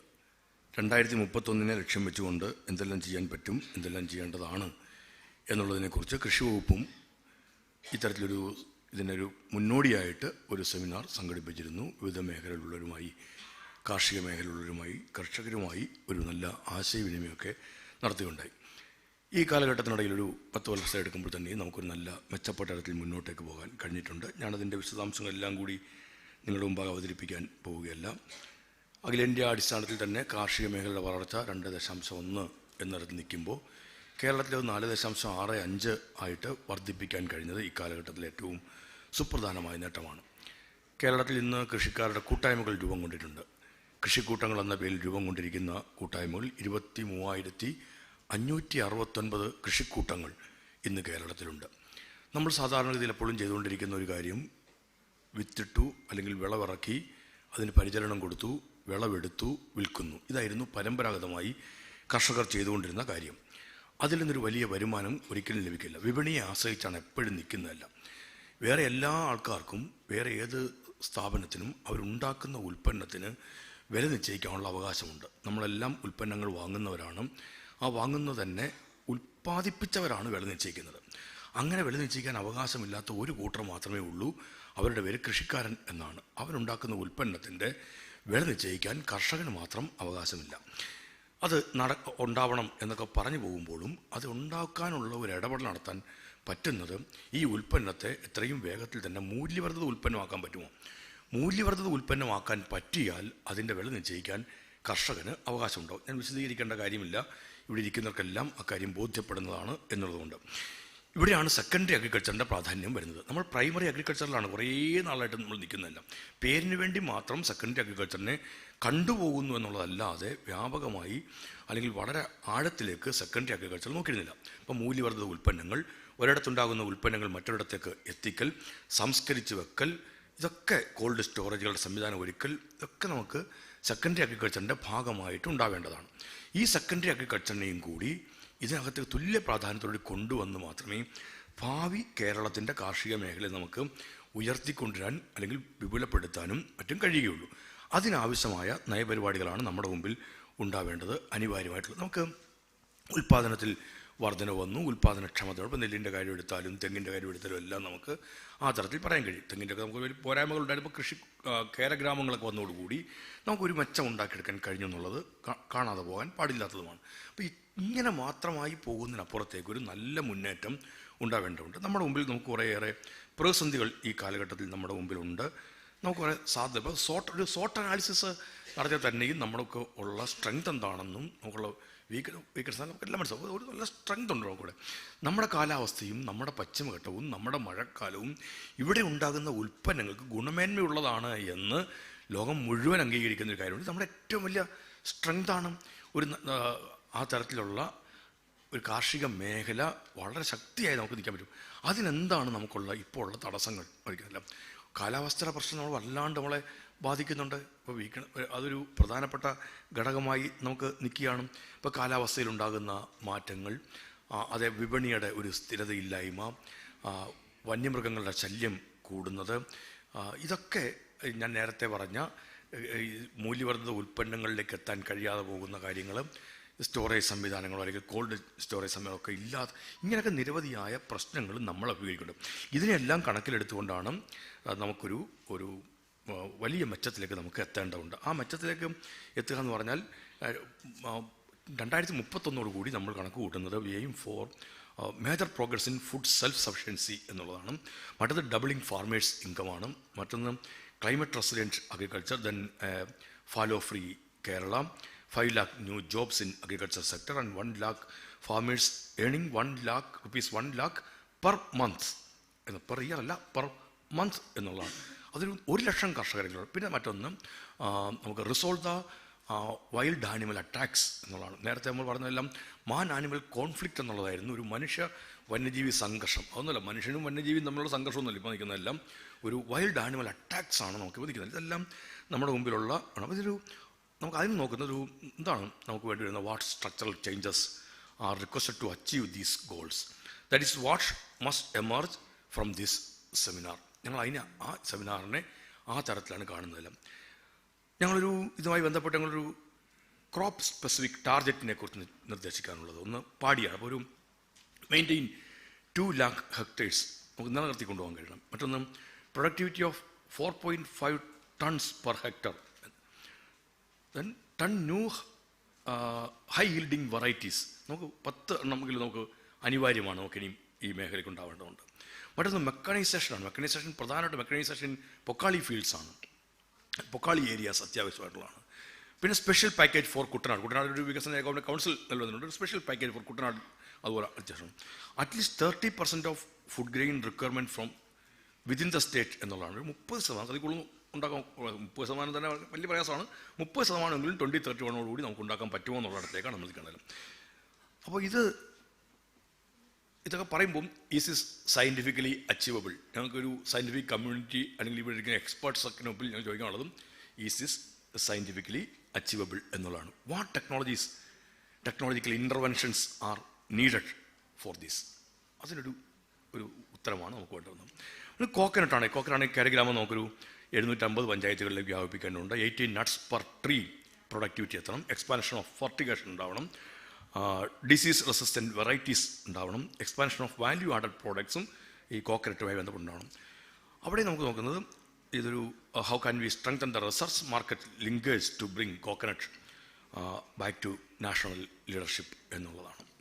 പിന്നെ വെജിറ്റബിൾ ആൻഡ് ഫ്രൂട്ട്സും നമുക്കൊരു സാധ്യതയുണ്ട്. 2.25 lakh ഹെക്ടേഴ്സ് അണ്ടർ വെജിറ്റബിൾസ് എന്നുള്ളതിലേക്ക് എത്തണം. 25 lakh ടൺസ് പ്രൊഡക്ഷൻ. ഇപ്പോൾ ഒരു 19 മുകളിലേക്ക് എത്തിയിട്ടുണ്ട് നമ്മുടെ പ്രൊഡക്ഷൻ. നമുക്കൊരു ചെറിയ കാര്യമല്ല, 10 വർഷം കൊണ്ടായ വലിയ നേട്ടമാണ്. ഒരു 6.something% നിന്നൊരു 19% നെബുവിലേക്ക് എത്താൻ കഴിഞ്ഞത്. നമുക്കൊരു 2031 കൂടി 25 lakh ടൺസ് പ്രൊഡക്ഷൻ ഉണ്ടാക്കണം. 200 ഫ്ലവർ വില്ലേജ് ഉണ്ടാവണം. 300 fruit clusters, 10 lakh nutrition gardens എന്നുള്ളതാണ്. അപ്പം ഇതിനായിട്ട് എന്താണ് നമുക്കൊരു പ്രാക്ടിക്കലായിട്ടുള്ള മോഡൽ ഉണ്ടാകുന്നത്? ഇൻ്റഗ്രേറ്റ് ഈ urban farming, school farming, hybrid seed production and export orient cultivation എന്നതാണ് കൂടുന്നില്ല. ഓർഗാനിക് ഫാമിംഗ് ആൻഡ് കാർബൺ എക്കണോമിയെ ഗൗരവത്തിൽ കാണണം. 1 lakh ഹെക്ടേഴ്സ് ഓർഗാനിക് ഫാമിംഗ് ആണ് ലക്ഷ്യം വെക്കുന്നത്. 1 lakh farmers with PGS and NBOP certification and QR based traceability ഇതെല്ലാം ഇതിൻ്റെ ഭാഗമാക്കണമെന്നാണ്. ഇവിടെ ഞാൻ നേരത്തെ പറഞ്ഞതുപോലെ ഇതിൻ്റെ പോസിബിലിറ്റീസ് എന്താണ്, ഇതിനകത്തൂടെ ഉള്ള ഒരു ഇൻകം വർദ്ധിപ്പിക്കാനുള്ളതാണ്. Secondary agriculture and agri business എന്നതിനെ കണക്കിലെടുക്കുമ്പോഴാണ് ഒരു വൺ കൃഷിഭവൻ, ഇപ്പോൾ ഞാൻ ഉള്ളത് 1 കൃഷിഭവൻ 1 പ്രോഡക്റ്റ് എന്നുള്ളതായിരുന്നു. ഇപ്പോൾ ഒരു 4000-ഓളം പ്രോഡക്റ്റായി. 1000-ഓളം അധികം പ്രോഡക്റ്റുകൾക്ക് കേരള ഗ്രോ എന്നുള്ള ബ്രാൻഡ് നെയിം കൊടുത്തു കഴിഞ്ഞു. This is first time in India നമ്മൾ ഇൻ്റലക്ച്വൽ പ്രോപ്പർട്ടീസ് റൈറ്റ് ആക്ട് അനുസരിച്ചിട്ടൊരു പ്രോഡക്റ്റിന് ബ്രാൻഡ് നെയിം കൊടുത്ത് നമ്മൾ നിൽക്കുന്നില്ല. ഇപ്പോൾ കേരള ഗ്രോ ഷോപ്പുകൾ ആമസോണിലും ഫ്ലിപ്കാർട്ടിലൊക്കെ എത്തി. പക്ഷേ അതുകൊണ്ട് മാത്രം കച്ചവടക്കാരായിട്ടാണ് നമുക്ക് നടക്കുന്ന തരത്തിലേക്ക് എത്തിയില്ല. അതുകൊണ്ട് ബ്രാൻഡഡ് ഷോറൂം ഉണ്ടാക്കാൻ തീരുമാനിച്ചു. 15 ബ്രാൻഡഡ് ഷോപ്പുകൾ ഇപ്പോൾ കേരള ഗ്രോയ്ക്കുണ്ട്. അതുകൊണ്ട് മാത്രമൊന്നും ആവില്ല. അപ്പോൾ നമുക്ക് ഒരു 15 ഉൽപ്പന്നങ്ങൾ, 1 കൃഷിഭവൻ 15 പ്രോഡക്ട്സ്, ദാറ്റ് മീൻസ് 15,000 പ്രോഡക്ട്സ് എന്നതിലേക്ക് എത്തണം. Value chain development four 15 crops, 500 FPOs with annual turn over of ₹2 crore, 250 new FPO, 10 agro parks and ₹10,000 crore international business എന്നുള്ളതിലേക്ക് എത്തണം. കഴിഞ്ഞ വൈകി നടക്കുമ്പോൾ നമുക്ക് കിട്ടിയിരുന്ന ഈ B2B മീറ്റിൽ നമുക്ക് വന്നിരുന്നത് 34 കോടി രൂപയുടെ കച്ചവടമായിരുന്നു നടന്നിരുന്നില്ല.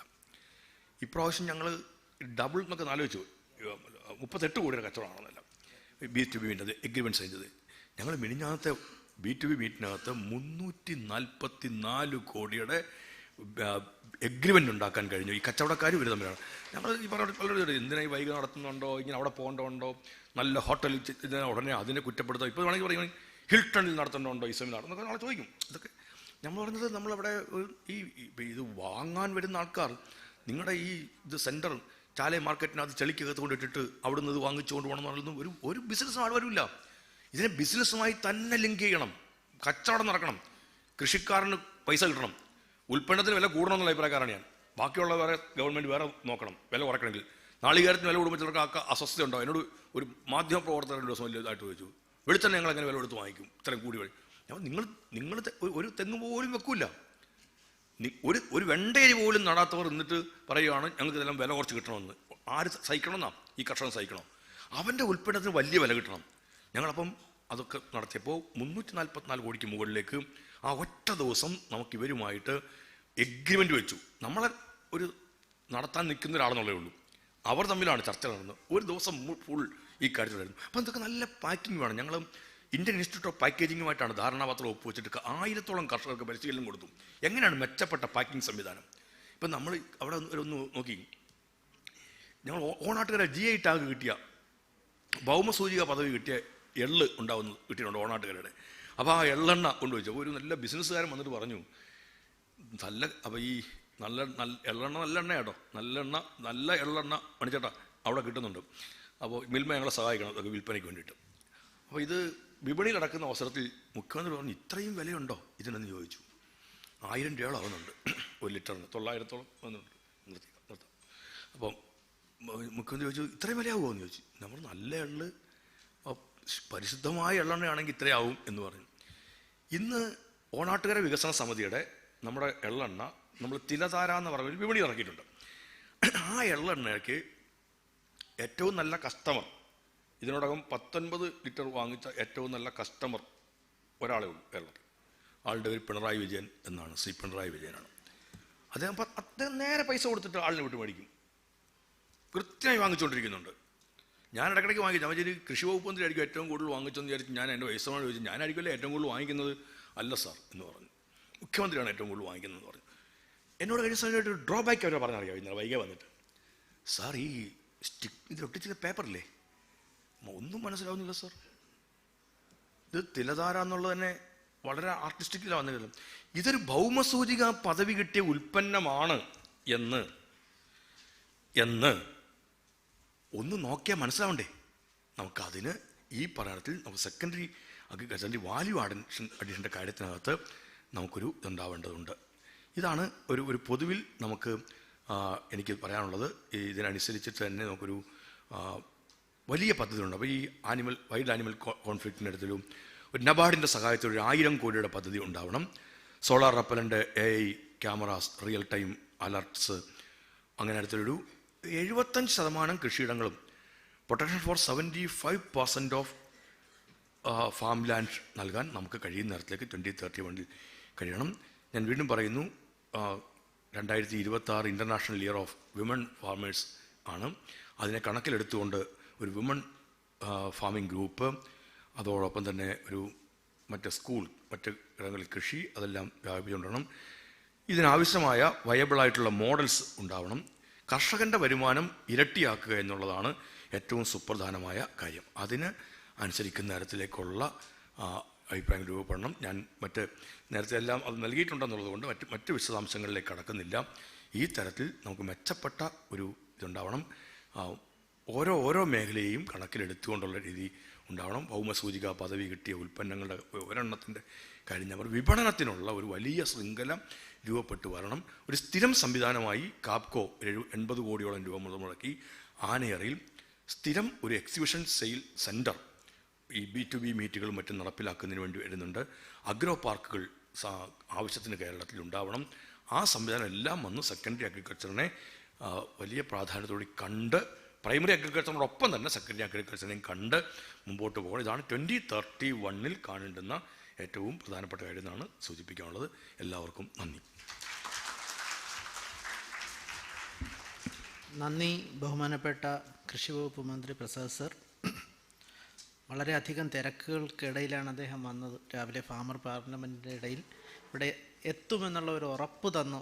സാറിന് വളരെയധികം നന്ദി. സർ, ഞങ്ങളുടെ ഒരു ചെറിയ ഉപഹാരമുണ്ട്. ആ ഉപഹാരം നൽകാനായിട്ട് പ്ലാനിംഗ് ബോർഡ് മെമ്പർ ഡോക്ടർ രാംകുമാറിനെ ക്ഷണിക്കുന്നു.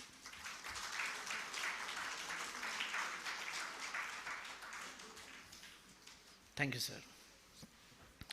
അടുത്തതായി നമ്മൾ ടെക്നിക്കൽ സെഷനുമായി കണ്ടിന്യൂ ചെയ്യുകയാണ്. Doctor P. Soman, chief agronomist. ഞാനൊരു ചെറിയൊരു വിഷയം ഇടയ്ക്ക് പറഞ്ഞോട്ടെ. കുട്ടിയുടെ പേരെന്താ? ജിൻസി. ഈ കുട്ടി ഒരു ബ്രേക്കില്ലാതെ ഇവിടെ ഒരു നല്ലൊരു കയ്യടി ജിൻസിക്ക് കൊടുക്കേണ്ടതുണ്ട്. ഞാൻ വിചാരിച്ചു ആ കുട്ടിയുടെ കൂടെ ഒരാൾ കൂടെ വന്നിട്ടുണ്ട്, അവർ ഓൾട്ടർനേറ്റ് ചെയ്യുമെന്ന് വിചാരിച്ചു. പക്ഷേ എന്താ പിന്നെ വരാത്തത്? കുഴപ്പമില്ല, കുറച്ചു നേരം റെസ്റ്റ് ചെയ്തോളൂ. ആൾ ചെയ്യട്ടെ. ഓക്കെ. അപ്പോൾ അതൊന്ന് എനിക്ക് പറയണമെന്ന് തോന്നി, അതുകൊണ്ട് ഞാൻ ഇടയ്ക്ക് കയറിയതാണ്. Doctor Soman. Doctor Soman chief അഗ്രോണമിസ്റ്റാണ് ജൈൻ ഇറിഗേഷൻ സിസ്റ്റംസിൻ്റെ. Thank you. എല്ലാവരും ഒരുമിച്ച് പോകരുത്. ഇനി ആരും പോണ്ട. ഓക്കെ, അവർ വന്നിട്ട് പോയാൽ മതി. Okay.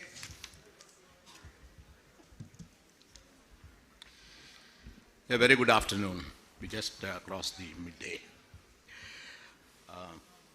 Respected co-panelists, moderator Professor Ramkumar, ladies and gentlemen.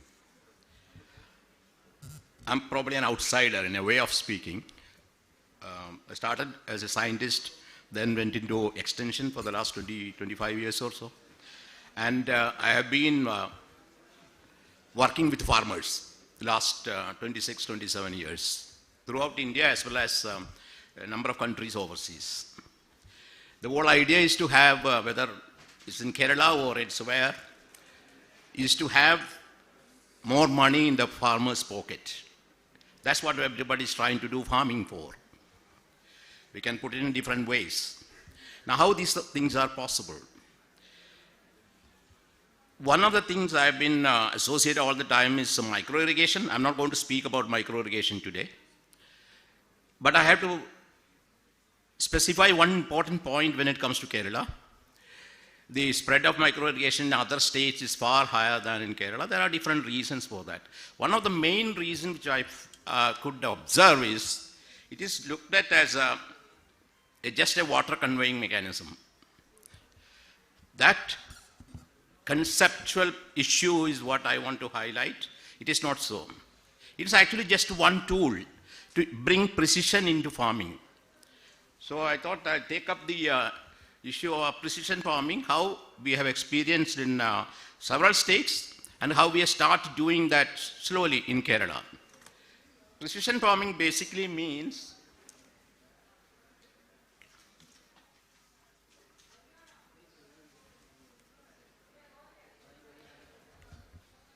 I'm going to omit all this. If you look at the Kerala's crop production as such, this is a crop agriculture. We had heard enough about animal husbandry, fisheries, so I thought we might come back to crops. We have an extreme diversity in physical environment, in Kerala has, and agroclimatic conditions. In earlier periods, the choice of cropping pattern was agronomic conservation as well as personal consumption needs. What I need to eat, I'm going to grow, or what I need to eat, I will buy. So that is probably the several years back situation. Agriculture in India showed, Kerala showed income, a steady growth up to mid-70s. Then there is a decline. And of course, around the 80s, it became an oscillating thing. Go up, go down. By the end of 80s, now what is happening is that cash crops have got more prominence. Cash crops, probably because the plantation sector is more organized than the common. That reminds me of a very interesting thing. We have about 33.4 million people in Kerala, but we have actual cultivators. Person who actually go to the soil and work out is only 6.7 lakh, a very low percentage compared to many other states where in some central Indian states, it's actually about 45 to 50% of the people, of the population are engaged in agriculture, are actually farmers. Kerala has got a very low percentage in that. So that's one of the reasons why sometimes technology doesn't get expressed much and accepted.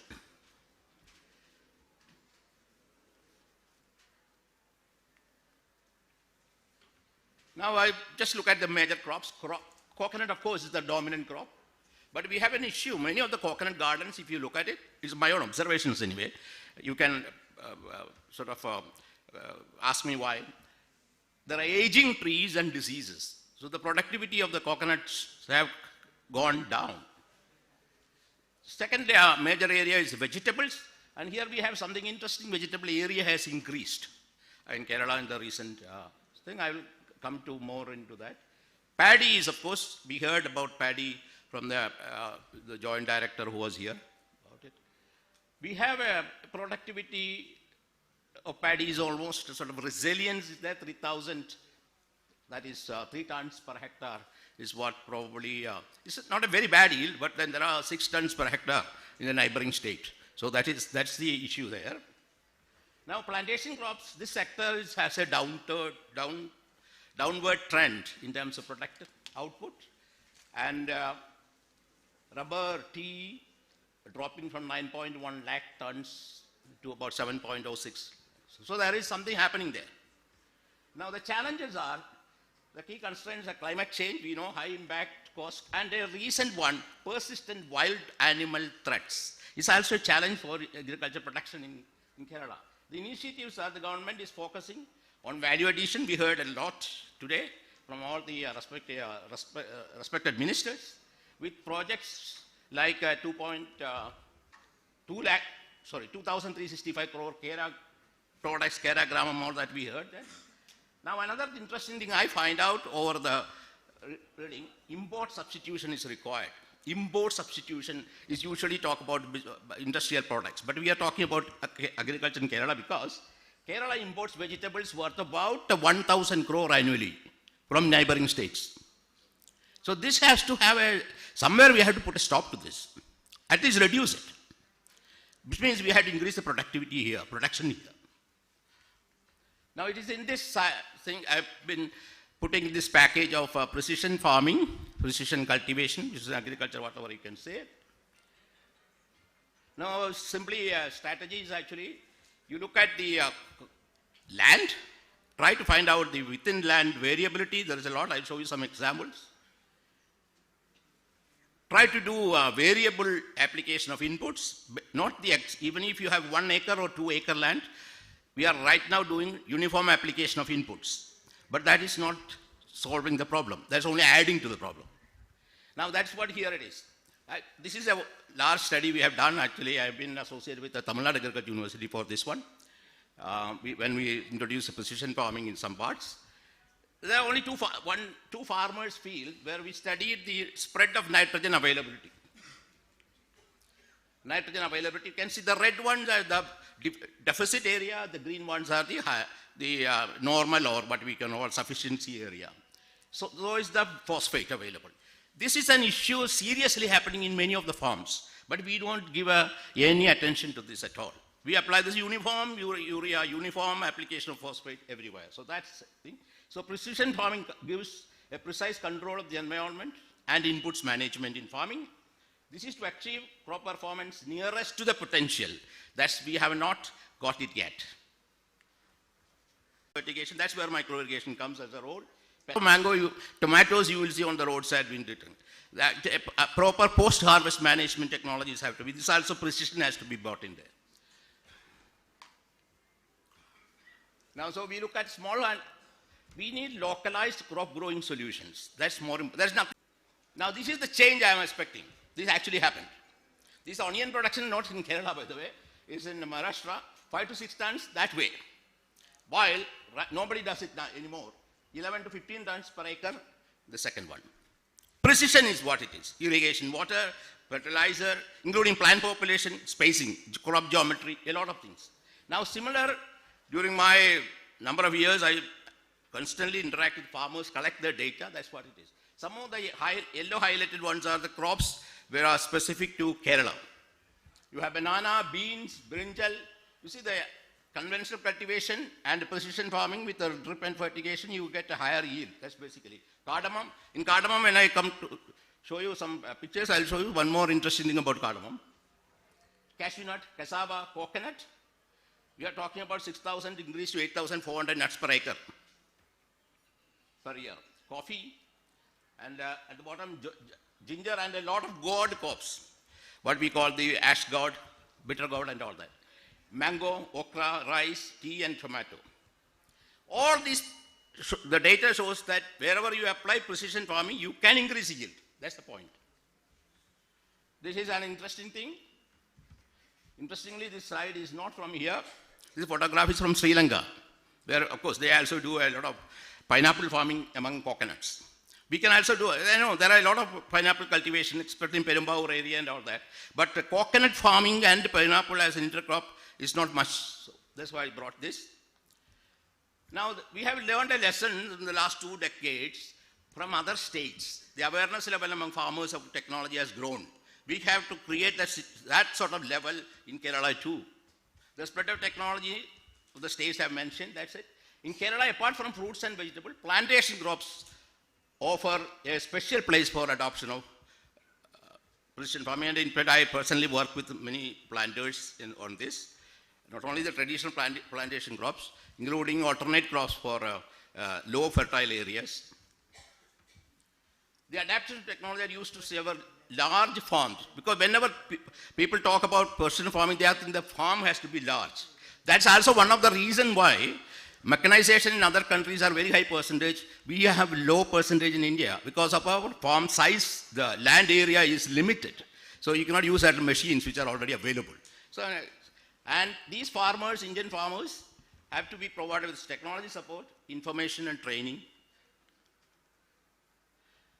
And there are 2 models I'm just showing. One is the typical what we call 3-part agreement. Farmer, a sugar mill is the consumer of the sugar cane, and a private technology supporter like us we provide what we call a three-way thing. That's how most of the sugarcane now has come under precision farming in those sugarcane growing states, one example.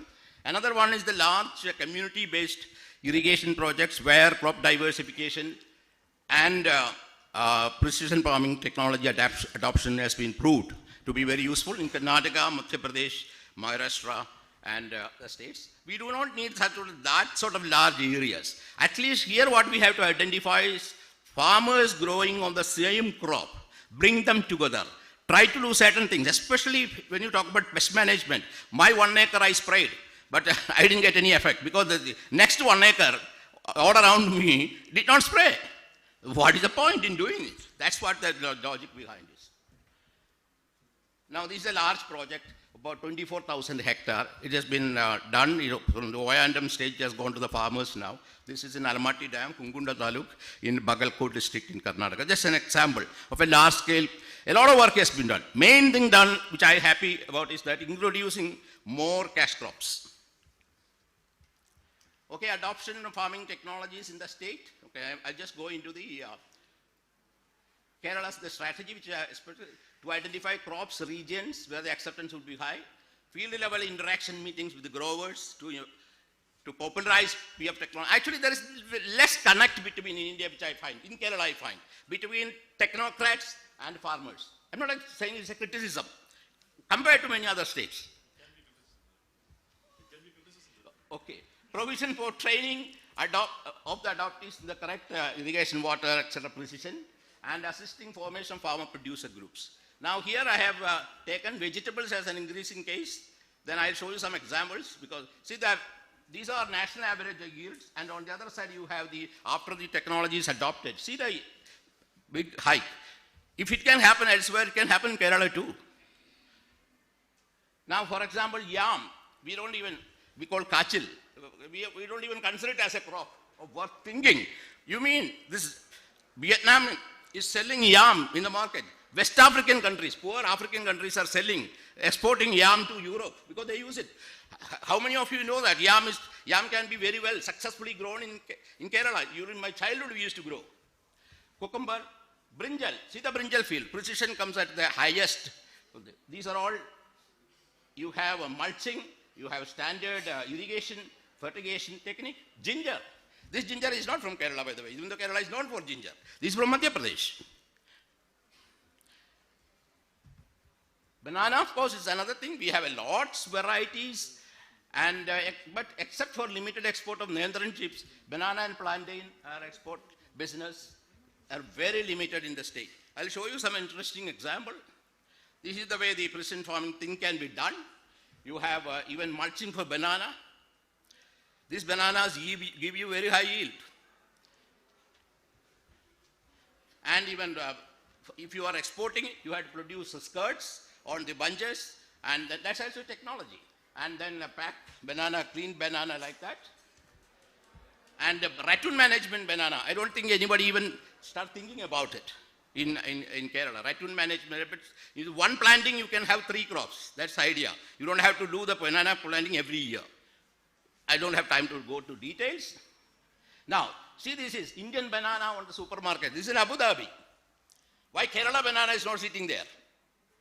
I know Kerala chips are there. I buy from there sometimes.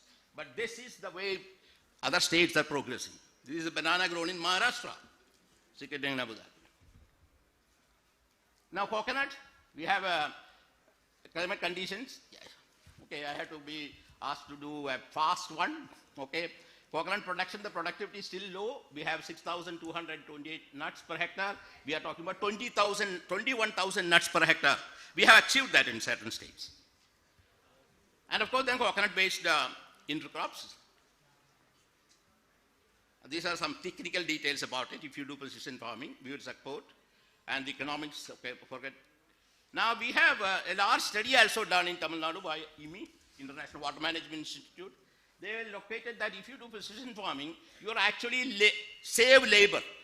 Your labor will be actually saving, the cost labor. See, for example, 3,733 in the non-adapted villages, while it is 12,000 labor charge in the control. So there are ways. In decreasing your expenditure into the crop itself is giving you more income. Other crops which are, of course, pineapple, jack, cassava, drumstick, cashew, cocoa, mango, all that. And I'll just show some examples also. Cassava grown. Have you seen a similar highly protective cassava garden anywhere nearby? Okay, now come to cardamom. When Professor Ramkumar was speaking, he mentioned about heat damage to cardamom. And that's a solution for that. We have already identified it as a solution.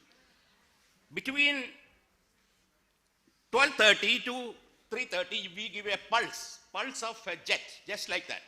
That's called evaporative cooling. That's evaporative cooling. I'm sorry. Maybe I'm getting more excited. Anyway, when I speak about agriculture and practice, I'm like that. Sorry. And we have a high density mango, 27 tons per hectare. Our yield otherwise is that is about 8.5 tons per acre. Our yield is about 3 to 4 tons per acre only. High density cashew on the other side, cashew is 530 kilogram, and I produce 1 ton per acre with the technology. Now we need for this extension and reach. They're very important. One other thing I found out is that government, Kerala has got several farms, government-owned farms. I suggest them strongly to convert that into technology demonstration hubs, because one or two government farms have been there, and I find the way they are being maintained. So technology demonstration farm, that will be a major area where farmers can be brought and explain to them, right in your Kerala this is happening, good things are happening. So that I think this is very important. You don't have to look for land is already there. Somebody has to do that. It can be done on a PPP mode or on a government owned. Then of course I have suggested special purpose vehicles for administering such a project, precision farming, and the literature on crop specific, Kerala crop specific literature has to be brought in, of course, in local language as for farmer education. And SAU has got a role, state agriculture universities. I personally work with the 14 agriculture universities. I happen to be in a place like that. In collaborative research, I still have students doing PhDs in certain of the now on AI on disease control and all that. Anyway, this is just a case. Our universities also should probably get into more of these sort of thing and bring farmers in the focus point. You do research, okay. You do research for the farmers. Thank you. I was asked to stop. Sorry. Obviously this time probably is limited. A lot of other people are there speaking. There should be involvement of banks. I don't know any bank representatives, financial institutions are here today. We don't know. In agriculture has to go with the financial institutions. You cannot expect the farmer all the time to pour his gold and buy fertilizer. Encourage farmers to produce farmer-produce organization, which we heard very nicely. The agriculture minister said several things, and these people have to be, their capacities have to be increased. And everything is not bad in Kerala. By the way, I'm a Malayali. We are right now doing some projects. 5 projects are there. In all are coconut, except one which is cardamom based. All others are coconut or coconut rubber nutmeg based projects. These are the areas where this work has started. Not only just putting irrigation system, it's actually training them to get into precision farming mode. Thank you. Thank you.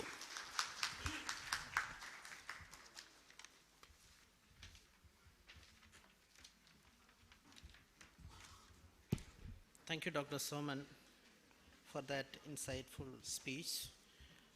Kerala government has already initiated community micro irrigation projects, wherein institutions like Jain irrigation systems are counterparts, are stakeholders. Now I request Dr. Sherry Rachel Jacob, Principal Scientist, ICR, NBPGR. Sherry is a researcher based in Delhi, a former student of Kerala Agriculture University. Sherry.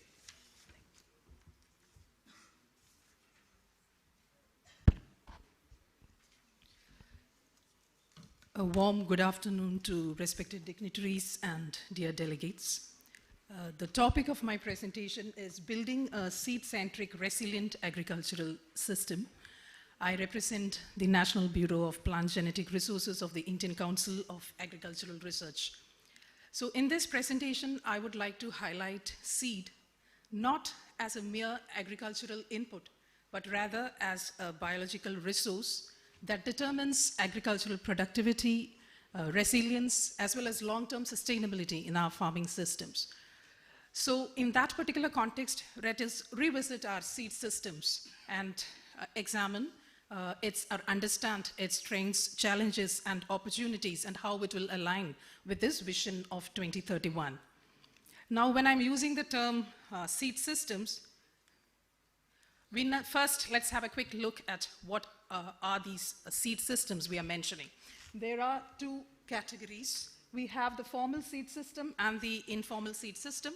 Formal seed system is what we mean by the institutionalized seed system, having the benefit of a quality assurance as well as validated genetic purity, whereas the informal seed system means it is farmer-centric and it is locally placed, and also we have more diversity naturally on the platter. But then what happens is quality as well as genetic purity is many times not validated. Now, when we look at quality seed production in the formal system, we have the generation system of seed multiplication, which all of you are aware. We have the nuclear seed, breeder seed, foundation seed, and the certified seed reaches the farmer. Now, when we look at the national scenario, it is estimated that around 500 crops are grown in the country, and if you look at around 600 public institutions that are placed across the country and complemented with 500 private seed companies, they are able to adequately meet the formal seed system of only around 15 field crops and 12 vegetable crops, thereby catering to the formal seed system. That means in the Indian scenario, we only have, the informal seed system that is primarily catering to more than 50% of the seed exchange. But on the contrary, in Kerala, we have a scenario where the informal seed sector is restricted to around less than 20%. Now, this is a very conservative estimate. We have more knowledgeable audience here. This is not any printed data. This is from discussions we had between different stakeholders. I'm very willing to hear, if anybody has a finer data on this, like how much is the informal seed sector in our state. So this particular dominance of the formal sector, we should definitely acknowledge that it has its advantages, that we have the quality assurance and we also have the affordability of pricing, because we do not have competitive pricing coming up from other entities. And also we know that in rice across the particular state, we have certified seed production, totally 100% catering to through the Department of Agriculture. Even in the case of pulses and in the case of vegetables, we have truthfully labeled seeds, and these are also in the formal seed system. So the informal seed system is restricted to certain pockets. Now, this restriction of the informal seed system definitely has certain long-term implications which we need to look into. And to understand that, we need to look at why Kerala is unique and why it has a unique agroecology. And in that perspective, we want to discuss that. So here we see that Kerala has a huge ecological diversity. We all are aware of that. We have the coastal plains, we also have the midlands, and we have the Western Ghats. So these Western Ghats is a designated biodiversity hotspot. And here, because of that, we have about 4,700 angiospermic species, which is accounting for 26% of Indian flora and accommodated in just 1.18% of land area because of the geographically small size of our state. And the crops cultivated here are notably high. We have climatic and soil type heterogeneity, because of which large number of crops are there. And we also have demand for new crops coming in by scientifically literate farmers. And we all know about, the cross-border entry of several fruit crops, exotic fruit crops coming, and whether it is coming through a proper channel or legal channel or not, and what all are the quarantine significance, that itself is another point of discussion. But we also have a lot of expatriate population, which is having access to global resources, and we have a strong agricultural literacy. We have a well-informed farming community who makes informed decisions on, assisted with a deep scientific understanding of technology as well. So this apparently shows that Kerala is in a safe space as far as our genetic wealth is concerned and as far as our general management is concerned. But the point that we need to introspect on is, have we been able to harness this kind of genetic wealth into our crop improvement and generate varieties and take it to the formal seed system and also allow the diffusion of climate resilient traits into our improved varieties? Has this happened or not? So this becomes an important question. And at this particular point, I would like to introduce my audience to my institute, the National Bureau of Plant Genetic Resources, because in this context, we need to understand like why, in order to attain or reach that particular level of taking our genetic wealth to varietal improvement and integrating it in formal seed system, we need to have a very streamlined an understanding and streamlined genetic resources with us. So it is in that particular context that we need to understand what is the national scenario when it comes to genetic resources. So the National Bureau of Plant Genetic Resources is the nodal organization for management of all forms of PGR in the country, and it houses the second largest gene bank in the world, next only to USDA, and it has around 4.5 lakh seed accessions conserved. It is also having the in vitro gene bank for vegetatively propagated crops and the cryogene bank for non-orthodox seed material. But what will be of interest to the audience here is what have we there in the National Gene Bank, which has been collected and conserved from Kerala. So here we have around 10,000 accessions of different crops. We have given the district-wise information. The website is provided there. Anyone who is having interest in more details can free to go and examine the kind of crops, the number of land races, and which all designated areas. The entire passport data is given there. But again, what is to be noticed here is that collection is around 10,000, but the actual conserved accessions are 5,000. There is a collection conservation gap of more than 50%, which is coming in because of what is lost during the multiplication, seed viability issues, and the different agroecology management, such kind of things. So there is a huge collection conservation gap, which I will be coming to again. Globally also, we have around 1,750 gene banks there in the world, and the distribution, the geographic distribution is shown here. There is a huge prioritized conservation activity going on. It has been well captured. But what is unfortunate is that it is observed that the utilization of these genetic resources in crop improvement is very minuscule. It is data recorded fact that less than 5% of the conserved accessions globally is utilized in any crop improvement program. And in certain crops, it is as less than 1%. In maize, it is extremely less. So what it indicates is that having such centralized conservation hubs, which are isolated and which are, which are not attached to the regional agroecology, is not going to meet the objective of crop improvement. We need to have a connect with the local agroecology through a decentralized seed hubs and strong public institutions which would be able to utilize these genetic resources for location-specific problems. So in this particular context, let us look at where we stand in Kerala in the context of our plant genetic resources and the custodians of plant genetic resources. We all are proud to always see that Kerala has the highest number of plant genome savior awardees. But as a paradox, we have very less number of varieties registered with PPV and FRA. Now, this particular issue, we should understand that India is the only country in the world that has a farmers' rights legislation, the only country in the world. And even after these many years of passing this legislation, no other country has come forward. Even Malaysia, after deciding, but now it has gone with UPOV. So this particular legislation is boon to our farmers, the way they are treated on par with the plant breeders. And even Norway has a similar legislation, but it is policy-based, whereas ours is the only country. So why we are not, taking advantage of this particular legislation? And this is one point where intervention is required to sensitize farmers about the long-term implications, because farmers are immediately not seeing any benefit out of why this registration is important. So has personnel in agriculture department or from universities or many times from the State Biodiversity Board, or maybe many times if required from the government level, we need to have interventions to sensitize farmers on the importance of this registration, and most importantly, to make them aware of the scope of monetizing this particular resource once this protection is taken up. We will all be aware of in our neighboring state, where in Karnataka, red jackfruit, a farmer is earning crores of rupees by just taking this IP protection through PPV FRA. And such kind of examples should be brought in front to our farmers and see that monetizing is there. Now, under the access and benefit sharing system, where the National Biodiversity Authority is involved, Kerala is yet to benefit proportionately. Kerala, but we should acknowledge, is having one of the best state biodiversity boards in the country, and very active one. And in NBPGR, when we perceive that it is, there are only 2 states which very promptly respond to these requirements. One is Kerala and the other one is Uttarakhand. So, but even after that, recently there is a surge in the number of, benefit sharing funds that are coming into the state. But even then, there is a need to spruce up this particular scope of this particular point also. We also have an NPPGR soft protection system called Plant Germplasm Registration System. And this is where trait-specific material is identified by the field, from multiple stakeholders and academicians, or even breeders, or even farmers, or even agriculture officers. Anyone can register it based on documented information with the particular NPPGR. It is a soft protection given by ICAR.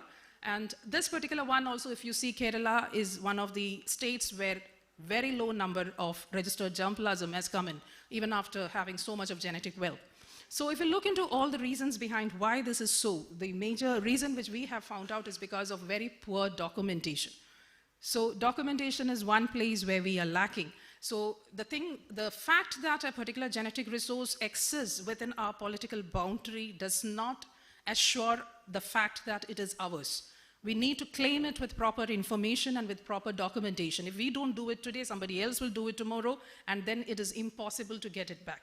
So because of that, it is very important that documentation is done, and that is one point where intervention is required. Linkages, where we have state agriculture universities and ICR institutes, how much we are linked with the conservation points and hubs, how much SAUs are linked with ICR institutes, and how much our universities are going back to use this genetic wealth to come up with climate resilient ones. This we need to look in, because here there's in genetic resource, what matters is trust. We have, ethical concepts coming in, so such kind of linkages are very important, and many times funded linkages are important. Capacity building is a very important area where we have a huge, trained human resource, and one of the superior human resource in agriculture here. But the fact that we have to, and they're also involved in certified seed production of multiple crop supervision of that. So it is important that they be trained in the seed production nuances, in the supervision of seed production nuances and certification of diverse crops. Then facilitating collection, conservation, characterization of plant genetic resources, especially for our progressive farmers and also for Krishi Bhavan people. Extensive documentation and development of databases, because finally that is what matters. Our state biodiversity boards should be looking deeply into that, and universities need focused funding and training for utilization of genetic resources. So here what happens is, as per the theme of this conference, I believe that for this particular sector, more than modernizing, to modernize, I would say that what is required is rather to strategize. Strategize with whatever resources we already have, because we are blessed with plenty. So that is very important. And what we do require is joining of dots to finish, whatever existing framework is there. Kerala is a state that has set global benchmarks when it comes to these development indices, and very recently we had the, with regard to SDG 1, for the no poverty 1, we had taken very, very great steps which are considered global benchmarks. But as far as UN Sustainability Development Goals 2.5 is concerned, it is important that we go ahead with genetic conservation of resources at local, at national, and at international level, and ensure its utilization with equitable, fair and equitable benefit sharing. This is a global commitment which we need to follow. And Kerala, I would say, is in that way very near the finishing line. But it is important that we facilitate the last mile reach. And I believe this conference is exactly envisaging that. Thank you so much. That is all from my side.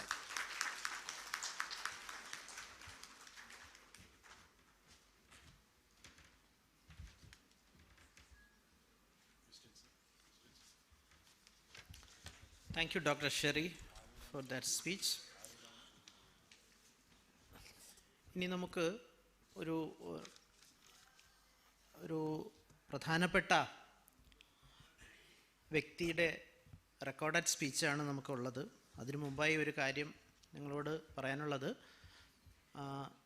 നിങ്ങളുടെ കയ്യിൽ ചോദ്യങ്ങൾ, നിങ്ങളുടെ കയ്യിലൊരു writing pad ഉണ്ടാവും.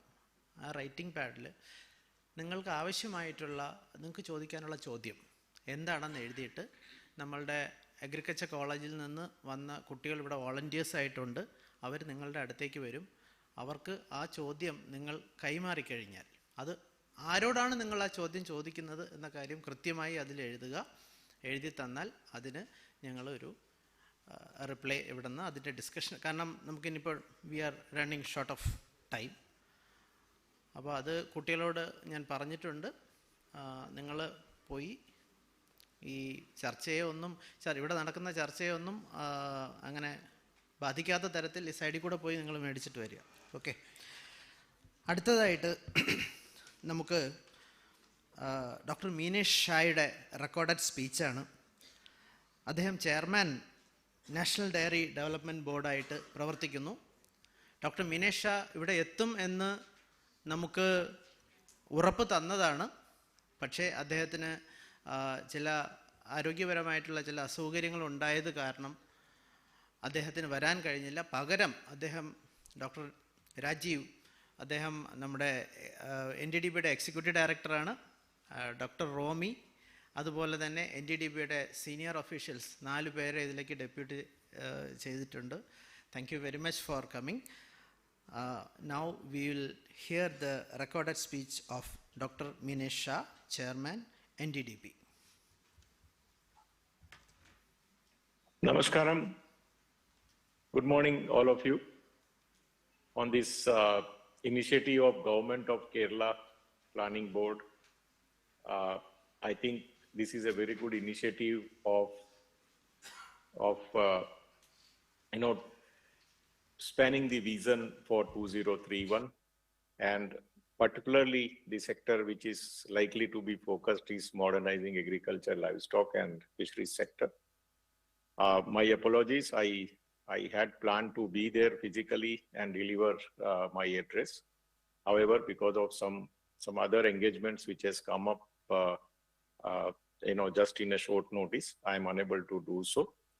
But I'll share my views on particularly on the livestock and dairy sector, how it can help in shaping the vision 2031 for the government of Kerala. As we all know, I think India is the largest producer of milk in the world.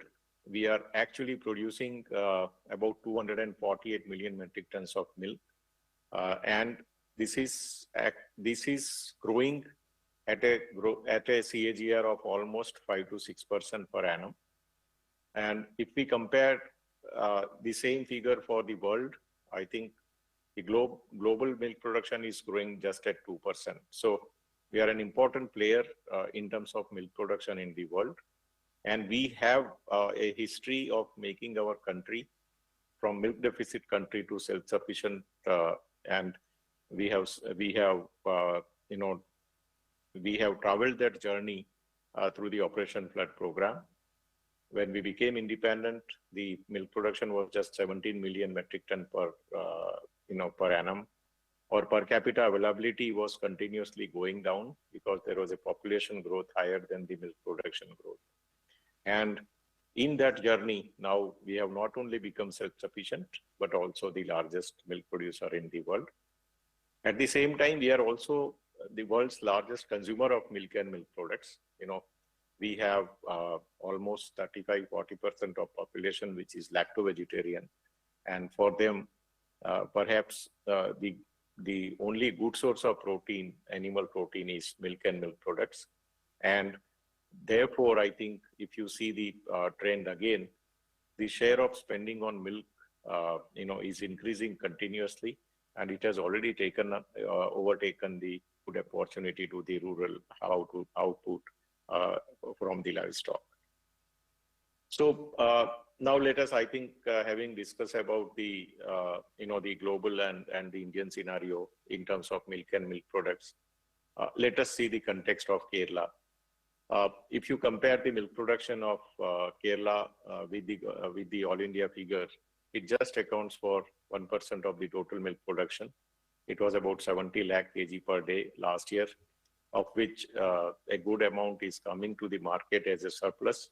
However, the procurement by the cooperative is about 11 lakh kg per day of this total production, and the sale is higher at 16 lakh liters per day, which explains that it is dependent on the milk from the other state and Kerala's dairy landscape. Kerala has a very high yield, animal with a very good potential for the animals. They also have a strong cooperative network. I think Milma, we all know, and also combined with the academic excellence with the institutes like KVSU, and the state also has a relatively clear policy roadmap. However, there are some gaps. As I told, I think the first and foremost is the milk deficit, almost 4 to 5 lakh metric ton of milk deficit. And this is despite the very high per animal yield potential the Kerala has. Actually, Kerala, if we see the animal productivities, it's more than 10 liters per day per animal, and it's good in terms of the other states of the country. There is always a perennial fodder shortage in the state. Only about 46% of the roughage requirement is produced locally. So they will have to dependent again on the other states for the supply of fodder. There is also the entrepreneurship and value addition. I think the processing facility, what they have is limited. They have a reliance on the raw commodity sales, and there are gaps in the infrastructure in terms of the cold chain or the aggregation or the market linkages. So I think if we move from here, that what are the challenges and how we can, in terms of increasing the productivity in the area of animal breeding. We are expanding and recording for the accurate selection of the animal through the genomic chips, which we have developed. For example, now NDDB has developed its own sex-sorted semen, and it is being used, at a large level by all the states. The cost has come down as against cost of about 1,000 rupees for a sex-sorted semen with the imported technologies. Now we are able to provide sex-sorted semen at 250 rupees, which has essentially brought down the gap between the normal AI and this AI with the sex-sorted semen. A lot of technologies are now being adopted for rapid multiplication of animals. For example, the embryo transfer and IVF is also helping us to accelerate the breeding program. And also, I think a lot of focus is now being given on policy and regulatory measures. Similarly, on the animal health front, I think Government of India's National Animal, Disease Control Program, by which we are vaccinating all the animals twice in a year for FMD and also brucellosis, is actually helping us to take care of many of the health issues of the animal. Lot of efforts are being made to make the diagnostics laboratory convenient. A focus now is shifted to One Health, particularly after the COVID pandemic. And we all know the importance of environment health, animal health, and human health. And, you can't separate them out. And also to mitigate the challenge of antimicrobial resistance, a lot of focus is now being given on the veterinary medicine, so that many of the common ailments which can be treated without the usage of antibiotic with our traditional know-how of the veterinary medicine. A lot of work is also being done on the animal feeding aspects. We are promoting now fodder FPOs, and I think with the Kudumsri model which we have in Kerala, I think a lot more fodder FPOs can be linked in the fallow lands what we have. We are establishing some silage making facility or TMR units, and I think all the dairy cooperative societies in Kerala can also contribute towards the fodder and silage making. And we need to support the low cost quality feed. Some more units can be set up so that the fodder availability in the state, gets increased. With all this, I think we can easily target increase in the lactation yield, which is about 2,000 kg as of now, to more than 5,000 kg during the next 2 decades. The second critical focus area, which we have to do for the next phase of growth, is for taking care of some of these challenges. Convergence of activities in the areas where dairy has still not developed in the state, and also I think some alternate form of cooperatives, whether it is the farmer producer organizations or milk producer organizations, can also be thought of. And what is required now is a fair and transparent milk procurement system at the village level, which is also having a quality-based payment system. And therefore, I think large role will be played by the digitization of the entire value chain. And all this actually, with a special emphasis on the producer-owned institutions, can help us to increase the area of the growth of the organized sector, or the share of the organized sector. And I think one of the other important thing which we can do is also increasing the women participation in this producer-owned institutions. The next critical focus area is again, like the organized sector needs to grow. Similarly, I think share of value-added products in the total milk and milk products what we market also needs to be increased, which will allow us to maybe provide more a better price to the farmers, and therefore I think we can retain the farmers who are involved in the dairy sector now. Actually, the low share of organized sector has led to inadequate supply of clean and quality milk products, as I described earlier. And as of now, only 25 to 30% of the total milk which is procured by the cooperatives is converted to dairy products. So what we need is to increase the capacity for the value-added products, and also improve the visibility of the dairy products of the cooperative by proper marketing strategies, or also better branding of the milk and products by the cooperatives. And this will help us to actually increase the share of value-added products like ice cream, paneer, for example, or butter, and which will also have slightly better margin. And we will be able to increase the share of value-added products from just 25-30% to almost 50% in the next 2 decades. I think that way we will be able to provide better margin and price to the farmers. They will continue to be in this sector, which is a challenge, and we will also see that more and more thrust on the animal husbandry sector can come if we are able to increase the share of the value-added products. And I think, having said, these are the areas which are linked to the business of the dairy cooperative. I think one of the other important focus area going forward is also the sustainability, or the climate smart dairying through the sustainability. Dung, for example, is not utilized productively. So methane also gets emitted through the dung. And therefore, if we are able to mitigate this challenge by the better balancing program for the scientific feeding, it has a potential of reduction of the methane emission by 10 to 15%. And also having a better manure management. As we all know, manure has both fuel and the fertilizer in it. We have been using this for a long period now, and therefore what requires is forming a value chain as similar to the milk chain for the farmers, so that farmers can get the additional income, and also the methane which is there is used productively. You have a small biogas plant at the farmer's backyard. You digest the methane. The digested methane is used for a clean cooking fuel by the families. The resultant slurry is actually converted into organic fertilizer.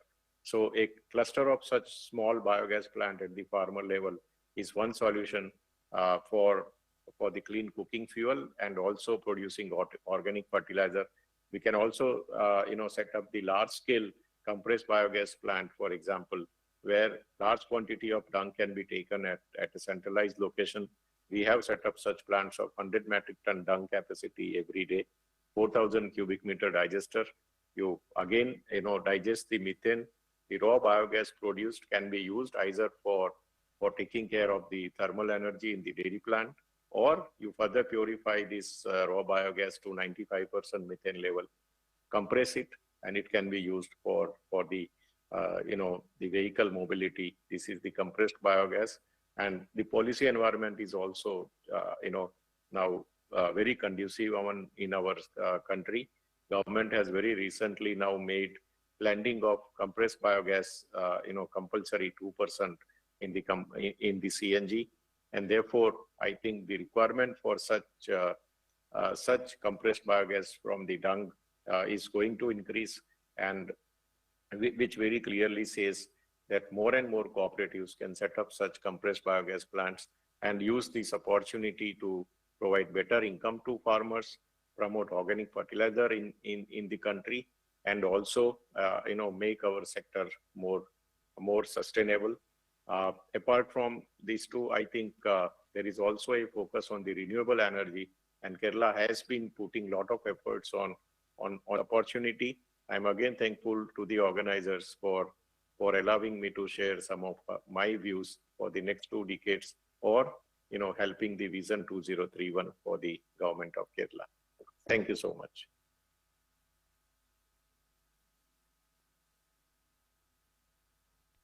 We thank Dr.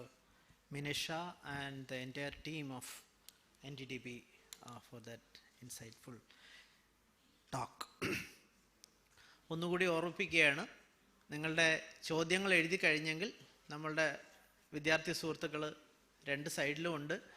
നിങ്ങളൊന്ന് കൈ ഉയർത്തി കാണിച്ചതിന് ശേഷം അവർക്ക് paper hand over ചെയ്യണം. Okay, അവർ വന്ന് നിങ്ങളിൽ നിന്ന് collect ചെയ്യുന്നതാണ്. അടുത്തതായിട്ട് നമുക്ക് ശ്രീ അർജുൻ, അദ്ദേഹമാണ് സംസാരിക്കുന്നത്. യങ് എൻ്റർപ്രൂണറാണ്. Is a director and chief executive officer of Muraliya dairy. Welcome Arjun.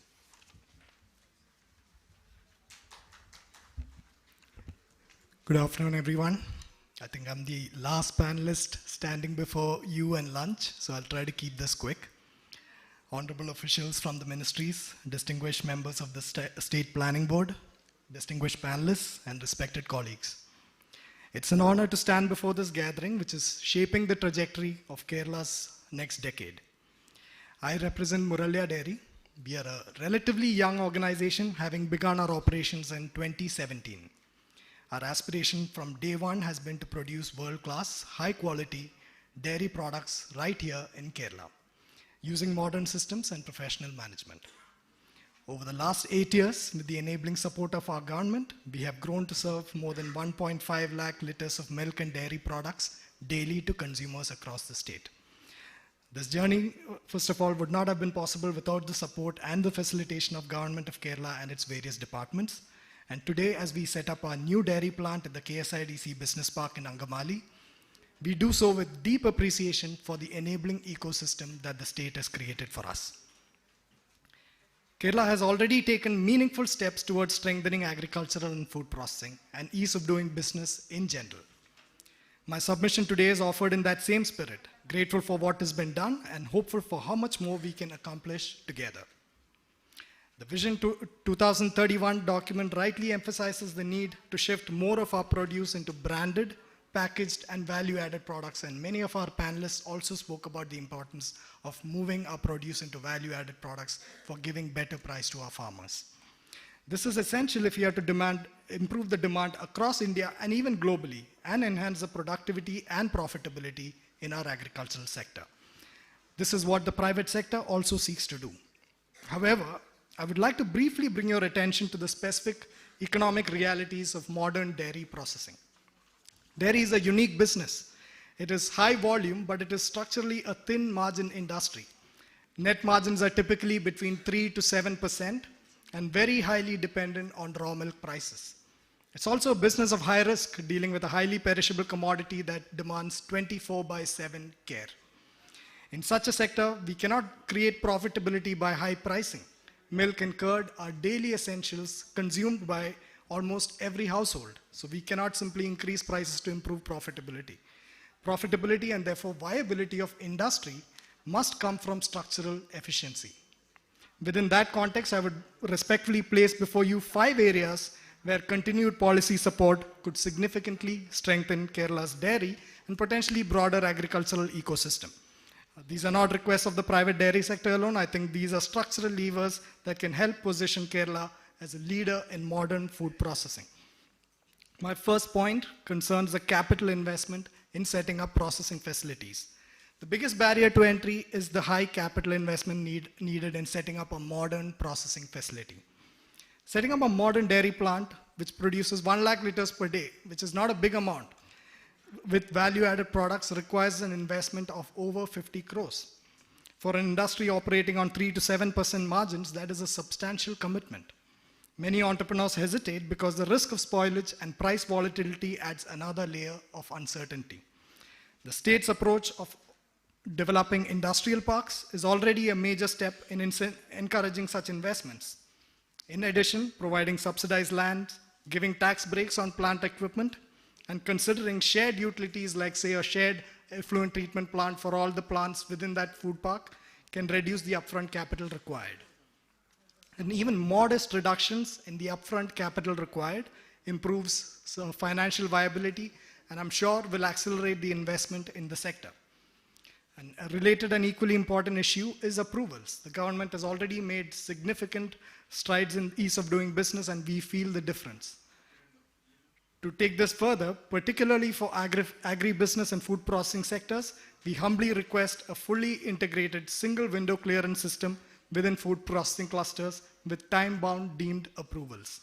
If statutory clearances from various departments like pollution control, fire, factories, and other statutory departments can be consolidated, and if a non-objection after 30 days is deemed approval, it will send a powerful signal that Kerala is one of the most investment-friendly destinations, not just in India, but even across the globe. My second point concerns localizing the ancillary ecosystem in manufacturing. True value addition requires sophisticated packaging. Nearly 10% of the retail price of the milk that you buy in the shelves go into packaging. So the bottle, the caps, the labels, pouches, all of these constitute about 10% of the cost that you are paying for the product. It is a matter of concern that almost our entire requirement for these materials is sourced from outside Kerala, from states like Gujarat and Maharashtra. We are effectively exporting our value add to other states. The vision document speaks of developing food parks and processing clusters. My submission is that we should view these clusters holistically. Let us not just invite food processors, let us also actively incentivize high quality packaging manufacturers and other ancillary manufacturers to set up units within these same parks. If we can build an integrated ecosystem where the bottle is made next door to where the milk is processed, we retain that 10% of the capital within the state's economy. This will also create a new layer of industrial employment that we currently lag behind in. My third point concerns logistics and distribution costs. Currently, about 10% of the retail price, again 10%, goes into the logistics, from the farm to our chilling center, from chilling center to the processing plant, from the processing plant to the retail shelves.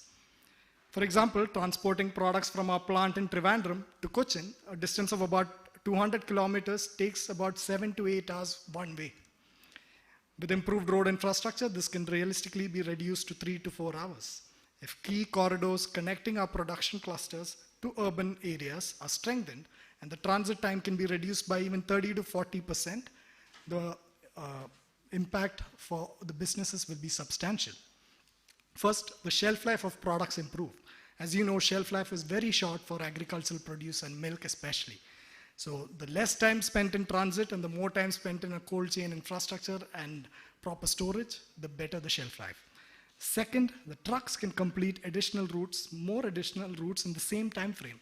So that means you have to invest much fewer in capex and other operating costs to get into the same time frame. So over time, if we can invest in the roads and proper infrastructure, we can reduce logistics costs from 10% to 5 to 6%. And once that happens, that would significantly improve the competitiveness of products made in India, not just for dairy, but across all the sectors. And additionally, I would also request the government to consider targeted support for EV-based refrigerated trucks that can reduce our operating cost while also aligning with Kerala's sustainability goals. My fourth point relates to the very foundation of our industry, the farmer. The vision document highlights that we must move beyond raw commodities to generate higher incomes and rural employment, and we fully share this goal. Currently, the cost of raw milk accounts for almost 65 to 70% of our operating costs. We are very appreciative that the state government and local self-government bodies provide subsidies of approximately 4 rupees per litre to dairy farmers pouring to the cooperative sector. This is a commendable social safety net. However, there is a structural gap we must address. As Dr. Manish spoke, we produce roughly 70 lakh of liters of milk per day. Of this, the cooperative sector procures probably about 25%. That means that a vast majority of our dairy farmers, about 75%, who sell to private entities or to the unorganized sector, are effectively excluded from this critical state support. This creates an unintentional market distortion. Because private processors like us cannot access the subsidized price locally, private dairies are often forced to procure milk from neighboring states. It's an unfortunate situation where we are compelled to send capital out of Kerala rather than paying it to our own farmers. My humble submission to the government is this: if we can transition to a model where the subsidy is extended to all farmers who supply to any registered compliant dairy enterprise, we will unlock significant benefits. Private dairies will immediately have the economic incentive to procure their milk within Kerala, and this single step would integrate lakhs of excluded farmers into the formal economy and ensure fair and stable returns. And my last and final point is quality and product safety. It takes only one incident to shake public confidence in the entire dairy sector. Recently, there were media reports about a renowned national brand's milk allegedly testing positive for coliform bacteria. Whether those reports are fully accurate or not, I don't know. Probably not true, considering how rigorous their standards are. But that's not the issue. The issue is this: when such news spreads, consumers immediately start questioning the safety of milk itself. Not just one brand, but the entire system. Milk is consumed daily by children, by elderly people, and even patients. Even the perception of contamination can damage public trust. Today, dairy plants do test every batch. Quality control systems are in place, but many of these systems are very much manually driven. Manual systems, even when compliant, have limitations. Human errors can happen. There can be delays between production and final results, and records may not always be fully digital or instantly auditable. Today, technology allows us to move beyond this. Automated systems can test incoming milk for antibiotic residues before it enters production. Modern microbial detection platforms can give faster results. Digital systems can automatically record and store the test data in a tamper-proof manner. This moves us from reactive testing to preventive control. The challenge is that such automated systems require significant capital investment, and for dairy plants already operating on tight margins, adopting advanced automation is not always easy. If the state can support the adoption of such modern quality infrastructure across cooperatives and private dairies alike, we can reduce the systemic risk and strengthen consumer confidence. In a product consumed every day by millions, quality cannot depend only on manual vigilance. It must be built into the system. And such measures will protect public trust in Kerala's dairy ecosystem, and the products coming out of Kerala would be known as good as any other part of the globe. So to conclude, if these structural improvements continue to evolve, which is capital facilitation, localized packaging, logistics efficiency, equitable farmer support, and quality assurance, Kerala can move beyond incremental growth and accelerate into a much rapid trajectory. We can increase value-added production. We can retain more capital within the state. We can attract sustained public investment, and we can strengthen rural incomes. In 10 years, the conversation will perhaps not revolve around margins, but around brands, around exports, and around big scale. Kerala already has the foundation. We have an educated and capable talent pool. We have strong consumer demand and a policy environment that is increasingly supportive. With continued collaboration between the state and private enterprise, we can build not just self-sufficiency, but long-term competitiveness. My sincere hope is that in the coming decades, many more enterprises like Muralya will emerge in the state, contributing to making Kerala a preferred destination for value-added food and agricultural manufacturing. Thank you so much.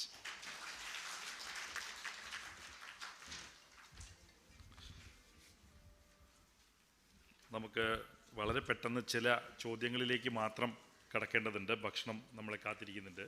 അപ്പോൾ വളരെ പെട്ടെന്ന് ചുരുങ്ങിയ ചില ചോദ്യങ്ങൾ മാത്രം ഇവിടെ എടുക്കാം എന്നാണ് വിചാരിക്കുന്നത്. വളരെ ജനറൽ ആയിട്ടുള്ള ചില ചോദ്യങ്ങൾ ഇവിടെയുണ്ട്. Vision 2031 we need to think about climate change and agriculture and allied production എന്നുള്ളതാണ് ഒരു ജനറൽ ആയിട്ടുള്ളൊരു പോയിന്റ്. തീർച്ചയായിട്ടും വിയോജിപ്പ് ഉണ്ടാവേണ്ട കാര്യമില്ല. ഞാൻ നേരത്തെ തന്നെ ആദ്യം ഞാൻ സംസാരിച്ചപ്പോൾ തന്നെ സൂചിപ്പിച്ചു, മുൻപ് നമുക്ക് കാർഷിക ഗവേഷണ മേഖലയിൽ ഉണ്ടായിരുന്ന ഉൽപ്പാദനക്ഷമതയുടെ വർധനവ് എന്നത് മാത്രം നമ്മുടെ ലക്ഷ്യമായാൽ പോരാ, അതിനോടൊപ്പം കാലാവസ്ഥാ വ്യതിയാനത്തെ ചെറുക്കുന്ന വിത്തിനങ്ങൾക്ക് കൂടി പ്രാധാന്യം നൽകുന്ന ഒരു ഗവേഷണ സംവിധാനമാണ് നമുക്ക് ഇന്ന് ആവശ്യമായിട്ടുള്ളത്. അതിൽ പ്രവർത്തിക്കുന്ന ശാസ്ത്രജ്ഞർ ഒരുപാട് ഈ സദസ്സിൽ ഉണ്ട്, എനിക്കിപ്പോൾ കാണാം. അവരെല്ലാവരും ആ ഒരു ഗോളിലേക്ക് തന്നെയാണ് പ്രവർത്തിക്കുന്നത്. Is there any mechanism to get the data on manufacturers or producers who are interested to reach their produce to overseas market so that the potential exporters can explore the opportunities and in turn producers will be benefited with a fair price? തീർച്ചയായിട്ടും കൃഷി വകുപ്പിൽ ആരെങ്കിലും ഇവിടെ ഉണ്ടോ? കൃഷി വകുപ്പിൽ പ്രദീപ് ഉണ്ടായിരുന്നല്ലോ. പ്രദീപ് അവിടെ ഇരുന്നാ. ഈ ചോദ്യം ചോദിച്ച ആള് പ്രസീത അതാ. പ്രദീപ് ഒന്ന് കൈ ഉയർത്തി കാണിക്കൂ. പ്രദീപിനോട് ഒന്ന് സംസാരിച്ചാൽ കൃത്യമായിട്ട് അതിൻ്റെ വിവരം ലഭ്യമാക്കി തരും. ഞാൻ രക്ഷപ്പെട്ടു.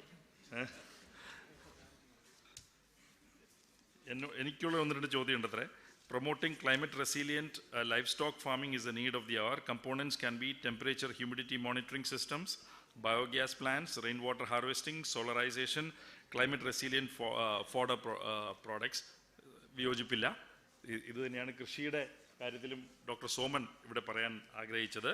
അത് തന്നെയാണ് നമുക്ക് ആവശ്യം. Focus on the meat sector, ഇതും വളരെ പ്രധാനപ്പെട്ടൊരു വിഷയമാണ്. ഒരു അടിസ്ഥാനപരമായിട്ടുള്ള വിഷയം, നമ്മൾ സാധാരണ ഭക്ഷ്യസുരക്ഷ എന്ന് പറയുമ്പോൾ സാധാരണ നെല്ല്, ഗോതമ്പ് എന്നിവയുടെ ഭക്ഷ്യസുരക്ഷയെക്കുറിച്ച് മാത്രമാണ് പറയാറ്. പക്ഷെ കേരളത്തിലെ കഴിഞ്ഞ ഒരു 40 വർഷക്കാലത്തെ പോഷണ ഉപയോഗത്തിൻ്റെ ഒരു ചരിത്രം എടുത്ത് നോക്കിക്കഴിഞ്ഞാൽ സീരിയൽസ്, അതായത് കാർബോഹൈഡ്രേറ്റ്സിൻ്റെ കൺസംഷൻ മാർജിനലായിട്ട് വർദ്ധിച്ചിട്ടുണ്ട് എന്ന് പറയുമ്പോൾ തന്നെ പ്രോട്ടീൻ വർധനവാണ് ഏറ്റവും കൂടുതൽ വളരെ മാർക്കഡായിട്ട് നമുക്ക് കാണാൻ കഴിയുന്നത്. അത് കൂടുതലും അനിമൽ പ്രോട്ടീൻ്റെ വർധനവാണ് ഉണ്ടായിട്ടുള്ളത്. അത് വരുന്നത് പ്രധാനമായിട്ടും ഫിഷ്, മീറ്റ് ആൻഡ് എഗ്, ഈ 3 സെക്ടറുകളിൽ നിന്നാണ്. ഈ 3 സെക്ടറുകളിലാണ് ശരിക്കും നമ്മൾ സെൽഫ് സഫിഷ്യൻസി കൈവരിക്കേണ്ടത്. മറ്റ് സംസ്ഥാനങ്ങളെ അപേക്ഷിച്ച് ഈ 3 സെക്ടറുകളിൽ സെൽഫ് സഫിഷ്യൻസി കൈവരിക്കുമ്പോഴാണ് കേരളത്തിൽ ഭക്ഷ്യസുരക്ഷ എന്ന് പറയുന്നത് കൂടുതൽ അർത്ഥവത്താകുന്നത് എന്ന് ആണ് നമുക്കിപ്പോൾ പറയാൻ കഴിയുന്ന ഒരു സംഗതി. ഇത് നമുക്ക് ശ്രദ്ധിക്കേണ്ട ഒരു പ്രധാനപ്പെട്ട ഒരു സംഗതിയാണ്. ഇപ്പോൾ മീറ്റ് സെക്ടറിൽ നമ്മൾ കേരള ചിക്കൻ പോലെയുള്ള സംരംഭങ്ങൾ തുടങ്ങിയപ്പോൾ, അല്ലെങ്കിൽ മീറ്റ് സെക്ടർ സ്ട്രാറ്റജിക് പ്ലാൻ എന്ന പേരിൽ ഒരു 5 ഇയർ പരിപാടി നമ്മൾ തുടങ്ങിയപ്പോൾ, പ്രൊഡക്ടിവിറ്റി വർദ്ധിപ്പിക്കുന്നതിനുള്ള കാര്യങ്ങൾ നമ്മൾ ചെയ്യുമ്പോൾ, ബ്രീഡിങ്, ഫീഡിങ്, ഇതിലൊക്കെ നമ്മൾ ശ്രദ്ധിക്കാനായിട്ട് ശ്രമിക്കുമ്പോൾ നമ്മുടെ അടിസ്ഥാനപരമായിട്ടുള്ള ആഗ്രഹം എന്ന് പറഞ്ഞു കഴിഞ്ഞാൽ ഇതിലൊക്കെ സെൽഫ് സഫിഷ്യൻസി കൈവരിക്കാൻ കഴിയണം എന്നുള്ളതാണ്. അത് ഏറ്റവും പ്രധാനപ്പെട്ട ഒരു സംഗതിയാണ്. മീറ്റ് സെക്ടറിൽ ഏറ്റവും പ്രധാനപ്പെട്ട സെൽഫ് സഫിഷ്യൻസി എന്ന് പറഞ്ഞു കഴിഞ്ഞാൽ നമുക്ക് ആവശ്യമുള്ള മാംസം ഇവിടെ തന്നെ ഉൽപ്പാദിപ്പിക്കണം എന്നുള്ളതാണ്. അതിന് ഏറ്റവും നല്ല അറവുശാലകൾ വേണം, സ്റ്റാൻഡർഡൈസ്ഡ് ഹൈജീനിക് പ്രാക്ടീസസ് ഉള്ള അറവുശാലകൾ വേണം. ഇപ്പോൾ ഉദാഹരണത്തിന് ഇവിടുത്തെ മീറ്റ്സ് പ്രോഡക്ട്സ് ഓഫ് ഇന്ത്യയുടെ പ്രതിനിധികൾ ഇവിടെയുണ്ട്. മീറ്റ് പ്രോഡക്ട്സ് ഓഫ് ഇന്ത്യ 5 വർഷം മുമ്പ് അവരുടെ കപ്പാസിറ്റി യൂട്ടിലൈസേഷൻ 0 ഇന്ന് ഏകദേശം 20-25% capacity utilisation meat products of ഇന്ത്യക്ക് ചെയ്യാനായിട്ട് സാധിക്കുന്നുണ്ട്. അതുപോരാ, 70% വരെ അവരുടെ കപ്പാസിറ്റി യൂട്ടിലൈസേഷൻ വർദ്ധിപ്പിക്കണം എന്നാണ് ഞങ്ങളുടെ ആഗ്രഹം.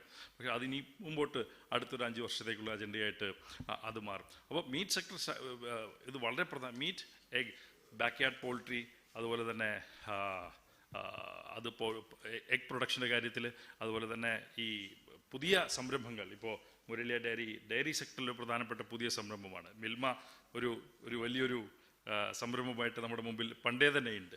അപ്പോൾ എല്ലാവരും ഒരുമിച്ച് കൊണ്ടുള്ള ഇവരുടെ ഒരു കോംപ്ലിമെൻ്ററി ആയിട്ടുള്ള ഒരു പ്രവർത്തനമായിട്ട് വരുമ്പോഴാണ് മിൽക്ക് പ്രൊഡക്ഷനിലും നമുക്ക് കാര്യമായിട്ടുള്ള വർധനവ് വരുത്താനായിട്ട് സാധിക്കുക. ഇവിടെയൊക്കെ ഒരു പ്രധാനപ്പെട്ട പ്രശ്നം ചില കേന്ദ്ര നയങ്ങളാണെന്ന് പറയാതിരിക്കാൻ കഴിയില്ല. ഇന്ത്യയിലുടനീളം ഇപ്പോൾ പുറത്തു വരാനിരിക്കുന്ന ലൈഫ് സ്റ്റോക്ക് സെൻസസിൻ്റെ ചില ഫലങ്ങൾ അത്ര നല്ല ഫലങ്ങളല്ല എന്നാണ് ഡൽഹിയിൽ നിന്ന് ലഭ്യമാകുന്ന വിവരങ്ങൾ നമ്മളോട് സൂചിപ്പിക്കുന്നത്. പല സംസ്ഥാനങ്ങളിലും കന്നുകാലികളുടെ സംഖ്യ കുറഞ്ഞിട്ടുണ്ട് എന്നാണ് പല റിപ്പോർട്ടുകളും സൂചിപ്പിക്കുന്നത്. ഇത് അത്ര ഗുണകരമായിട്ടുള്ള ഒരു സംഗതിയല്ല. ഇത് കേരളത്തെയും ബാധിക്കും. കാരണം കേരളത്തിൽ ഉപയോഗിക്കുന്ന ഒരുപാട് മീറ്റ് പ്രൊഡക്ഷൻ്റെ റോ മെറ്റീരിയൽസും ഒക്കെ തന്നെ പുറത്തുനിന്നാണ് വരുന്നത്. അപ്പോൾ പുറത്ത് സംസ്ഥാനങ്ങളിൽ ഈ എണ്ണം കുറയുമ്പോൾ അതിൻ്റെ ഒരു ഇംപ്ലിക്കേഷൻ കേരളത്തിലും കൃത്യമായിട്ടുണ്ടാവും. അപ്പോൾ അതെങ്ങനെ നമുക്ക് ഓവർകം ചെയ്യാൻ കഴിയുമെന്ന് ഇനിയും നമുക്ക് വ്യക്തമല്ല. ഡോക്ടർ ഷെറിയോടൊരു ചോദ്യമുണ്ട്. What are the possible strategies for the utilisation of germplasm collection of Kerala? It's a general question. You can I'll call you for that. Dr. Soman, precision farming in rubber, is it a practically viable solution? Addressing labor issue may be a solution, and the aging population, senile plants are major issues. Along with precision farming, it may be a solution to meet the demands that are growing. അതാണ് താങ്കളോടുള്ള ഒരു ചോദ്യം. മിനേഷ് ആയുടെ ഒരു ചോദ്യമുണ്ട്, അത് ഞാൻ തൽക്കാലം എടുക്കുന്നില്ല. അദ്ദേഹം ഇവിടെ നമുക്കൊപ്പം ഇവിടെ ഇല്ല. അതേപോലെ തന്നെ ഒരു ചോദ്യം ശ്രീ രാഘവൻ അദ്ദേഹത്തോട് പറഞ്ഞോ, അദ്ദേഹം പറയും. NDDB ഉണ്ട്.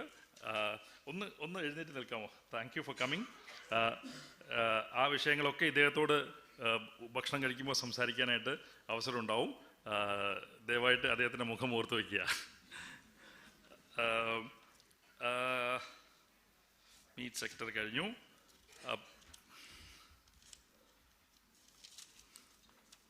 കൗഷെഡിലെ ഹ്യൂമിഡിറ്റി നിയന്ത്രിക്കുന്നതിന് ശാസ്ത്രീയമായ മാർഗങ്ങളുണ്ടോ എന്ന ഒരു കർഷകൻ്റെ ചോദ്യമുണ്ട്. നിങ്ങൾക്കൊക്കെ അത് പറയാൻ കഴിയുന്നതല്ലേ? ഡോക്ടർ ലത ഒന്ന് കൈ ഉയർത്തി കാണിച്ചു കഴിഞ്ഞാൽ, അല്ലെങ്കിൽ ഡോക്ടർ രാജീവ് ഉണ്ട് ഇവിടെ, അവർക്കൊക്കെ ഇതിനെക്കുറിച്ച് അറിയുന്ന ആൾക്കാരാണ്. മിൽമയുടെ ചെയർമാൻ ഇവിടെയുണ്ട്. അവരൊക്കെ ഇതിനെക്കുറിച്ചുള്ള ശാസ്ത്രീയമായിട്ടുള്ള വിവരങ്ങൾ തരാനായിട്ട് ഇവിടെയുണ്ട്. ഞങ്ങൾ കൂടുതലും പോളിസി മേക്കേഴ്സാണ്. ഇത് വളരെ ടെക്നിക്കലായിട്ടുള്ള ചോദ്യമാണ്, അതുകൊണ്ട് അവർ ഹാൻഡിൽ ചെയ്യുന്നതാണ് ഏറ്റവും ഉത്തമം എന്ന് എനിക്ക് തോന്നുന്നു. What should Kerala be really focusing on? Since Kerala has a milk deficit of about 5 lakh metric tons, should we be focusing on increasing productivity and producing more milk for human consumption or should we put more emphasis on value addition? Value അഡീഷനിലാണോ ശ്രദ്ധ കേന്ദ്രീകരിക്കേണ്ടത്, ഉൽപ്പാദനക്ഷമതയിലാണോ ശ്രദ്ധ കേന്ദ്രീകരിക്കേണ്ടത് എന്നുള്ളത് തെറ്റായ ചോദ്യമാണ്. ശരിയായ ഉത്തരം എന്ന് പറയുന്നത് രണ്ടിലും ശ്രദ്ധ കേന്ദ്രീകരിച്ചാൽ മാത്രമേ, ഒന്നിൽ മാത്രം ശ്രദ്ധ കേന്ദ്രീകരിച്ചാൽ മറ്റൊന്നിന് ദോഷമുണ്ടാകും, മറ്റൊന്നിൽ മാത്രം ശ്രദ്ധ കേന്ദ്രീകരിച്ചാൽ ആദ്യത്തേന് ദോഷമുണ്ടാകും. ഇത് രണ്ടും ഹാർമോണിയസ് ആയിട്ട് ഒത്തുചേരുമ്പോഴാണ് രണ്ടുപേർക്കും ഗുണമുണ്ടാകുന്നത്. ഉൽപ്പാദനക്ഷമത ഇല്ലാതെ വാല്യൂ അഡീഷൻ ആവശ്യമായിട്ടുള്ള സ്കെയില് നമുക്ക് ലഭ്യമാക്കാനായിട്ട് കഴിയില്ല. അത് വളരെ പ്രധാനപ്പെട്ട ഒരു ലേണിംഗ് ആണ് നമ്മുടേത്. ചില ചോദ്യങ്ങൾ ഞാൻ ശ്രീ മിൻഹാസാലത്തിന് കൈമാറിയിട്ടുണ്ട്. അദ്ദേഹം കൺക്ലൂഡ് ചെയ്യുമ്പോൾ ആ കാര്യങ്ങൾ അദ്ദേഹം തന്നെ പറയും. മൂല്യവർദ്ധന ഉൽപ്പന്നങ്ങൾ വളരെയധികം മാർക്കറ്റിലുണ്ടായിരിക്കെ സാധാരണക്കാരായ ക്ഷീര കർഷകർക്ക് ഇത്തരത്തിലുള്ള ഉൽപ്പന്നങ്ങൾ ഉണ്ടാക്കുന്നതിനും വിറ്റഴിക്കുന്നതിനും നിലവിൽ സംവിധാനമില്ല. അങ്ങനെയിരിക്കെ ലാഭകരമായി പാൽ ഉൽപ്പാദനം സാധ്യമാകുന്നത് എങ്ങനെയാണ്? Arjun, may be you can take that. I will call you for that. Okay. പിന്നെ ഒരു ചോദ്യമുണ്ട്, അതിനോട് തർക്കമൊന്നുമില്ല. നമ്മുടെ കാർഷിക നയങ്ങളെല്ലാം ശ്രദ്ധ കേന്ദ്രീകരിക്കേണ്ടത് അട്ടപ്പാടി പോലെയുള്ള ട്രൈബൽ ഡോമിനേറ്റഡ് ആയിട്ടുള്ള കേന്ദ്രങ്ങളിലാണ് എന്നുള്ളത് ഒരു ചോദ്യത്തിൽ സൂചിപ്പിച്ചിട്ടുണ്ട്. അത് വളരെ ശരിയായിട്ടൊരു വിഷയം തന്നെയാണ്. ഇത്തരം മേഖലകളിൽ ശ്രദ്ധ കുറയാതിരിക്കേണ്ടത് വളരെ അത്യാവശ്യമാണ്.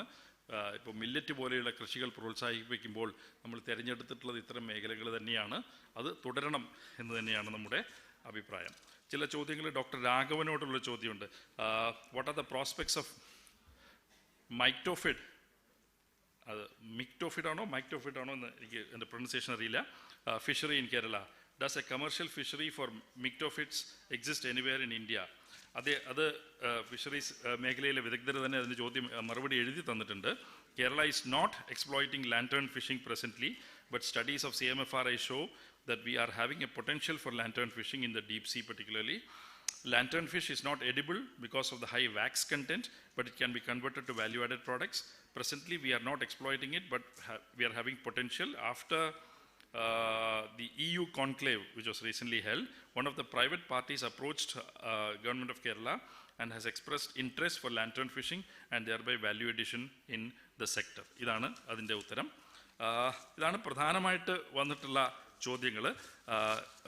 ഞാൻ ഡോക്ടർ സോമൻ ഒരു മിനിറ്റ് പെട്ടെന്ന് ഉത്തരം പറഞ്ഞാൽ അത് കഴിഞ്ഞ് ഡോക്ടർ ഷെറി, അത് കഴിഞ്ഞ് അർജുൻ, അത് കഴിഞ്ഞ് ശ്രീ മിൻഹാസാലം മറ്റ് സെക്രട്ടറിമാർ അവർ കൺക്ലൂഡ് ചെയ്യും. Yeah, rubber.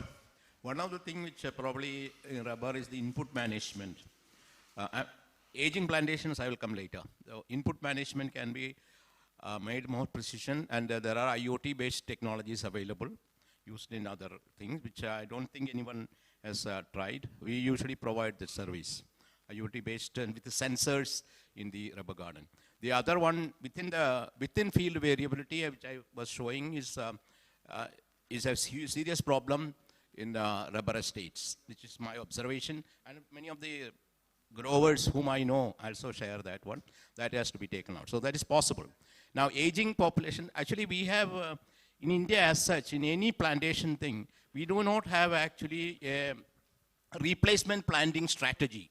Because I happen to travel in many countries, including Brazil and Spain and all that. They have always, for every crop, like citrus to any other crop, there is a replacement strategy. That means, suppose I have 50 hectare, then I know that so first 10 hectare I'm removing it after 25 years and then be planting. So I will try to stabilize my production that way. So probably there's a long-term thing. It's not with a small technology we can handle that. That replacement planting technology or a strategy has to be implemented.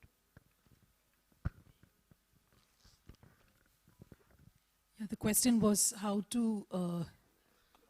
how best we can utilize the plant genetic resources of Kerala. It's a very broad question. Yeah, it's a broad question. But one thing I would like to suggest is that, see, we have multiple approaches. For example, if it is a perennial crop, in perennial horticultural crops, a very good documentation and characterization followed by selection is what is sufficient in the Kerala context. But when it comes to other crops where, for example, in the case of, we all are aware that we have a regional station in Thrissur, where they are, one example I'm citing, where they are doing a very good work on using the entire gene pool of Abil mosquus and using, amphi-diploid series and breeding one. I think whoever has asked a specific question, I would be happy to explain that to that person over lunch.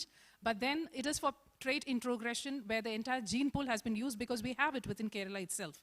So like that, different approaches are there. And depending upon the crop and depending upon like that, it will be specifically done. So whoever has asked the question, I think over lunch we can meet and I think we can discuss. Hi, I think the question was, how can someone with limited capital get into value-added products in milk? So if you look at milk products, most of what is happening using expensive machinery and large plants is trying to automate what was done many years back using hand and handmade methods. So there is, I think, a very niche market, not a large market, but there is a niche market for people who value handmade products. And there are certain segments of value-added products that are easier to get into. For instance, I think something like a ghee is something an average person without a lot of capital can get into and manufacture and sell. And there are people who are willing to purchase or give a much higher rate for handmade or small cottage industry products as opposed to a large manufacturing setup. So there is a market. I would encourage you to pursue that. And then, as I mentioned earlier, as you scale your business, I would hope that the state also provides some support in terms of supporting subsidized land or capex, tax breaks for capex that will encourage further investment and entrepreneurs to come forward in the sector. Thank you. You can just pass on the mic. Dr. Vishwanathan, there's a question for you. So Three questions were there. One is the labor issues not addressed. That's what written. So I think this is one thing is that labor availability and their the input in the farm that is not addressed, or I don't know whether the issues related to labor is not addressed, so I am not clear. But with reference to the labor issues, one is the labor-friendly technologies are available, like small farm mechanization tools and ergonomically designed safe small machineries are available to address the labor issue, if that was the question. Otherwise, labor issue with related to farmer, that is availability and scarcity or high cost, then it is another larger issue. This can be addressed mainly through the small farm mechanization and in large scale, because this is a major issue throughout the country. Availability of the labor for doing the hard work in the field is really not available, because other and these industries, they are paying more, so farmers are the laborers are tend to go there. So in both the way this can be addressed. Another one is, it was a suggestion that startup intervention to be addressed to resolve the issues of the farmers. It was, I think, it was a suggestion from Suresh Thampi. So he only suggested, I don't know what is the question. So I think government, Kerala government as well as central government, they are supporting the startup initiative. One of the major issues with the startup is most of the startup, they have a death valley syndrome, that is after the government funding is over. They are not moving forward. So this need like a strong mentoring and interaction with the state, the technology provider or the incubation center. Like at Pusa Krisi at Indian Agriculture Institute, we have almost about funded 160 startup. And now they are generating almost about 260 crores of revenues, and they connected with about 35 lakhs of farmers. So a strong connection between the startup and the incubation center is required. Otherwise, government provide a lot of support for addressing the issues of this farmer. And another one question was on the input cost reduction. So it was told that reducing the input cost to be focused rather than the profit maximization. Always the goal of the institutes are to develop technologies that use less input. For example, now in paddy, we develop all varieties with resistant to various biotic stresses. So in that way, the technology or the seed as a packet of technology is delivered to the farmer. And also the bio inputs that can be used instead of chemical fertilizer to reduce the input cost. Thank you very much. Thank you, Dr. Vishwanathan. അടുത്തതായിട്ട് ഇവിടെ doctor Ashok രാവിലെ ഉണ്ടായിരുന്നു, doctor Abdul Nasar ഇവിടെയുണ്ട്, ശ്രീ മിൻഹാസ് ആലം ഇവിടെയുണ്ട്.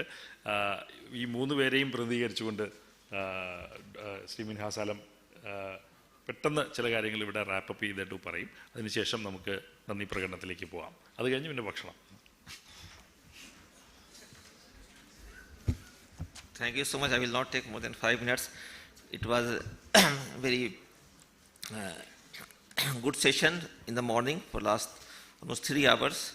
Professor Ram Kumar rightly dissected all the issues in the state government at Kerala level, the issues which we are facing and the future, how do we have to go from here. Particularly for the state of Kerala, for this sector of agriculture, animal husbandry, dairy and fishery is very important. But one figure, statistics which is given that in India, agriculture contributes to 17% of GDP. But in Kerala, it contributes only 8.3%. And it has come down in the last 10 years from 11%. So this downslide has to be stopped. We need to increase the share of agriculture and allied sector in our GDP. But there are practical challenges. As we know that Kerala has a aging population. By 2031, more than 20% people will be above 60.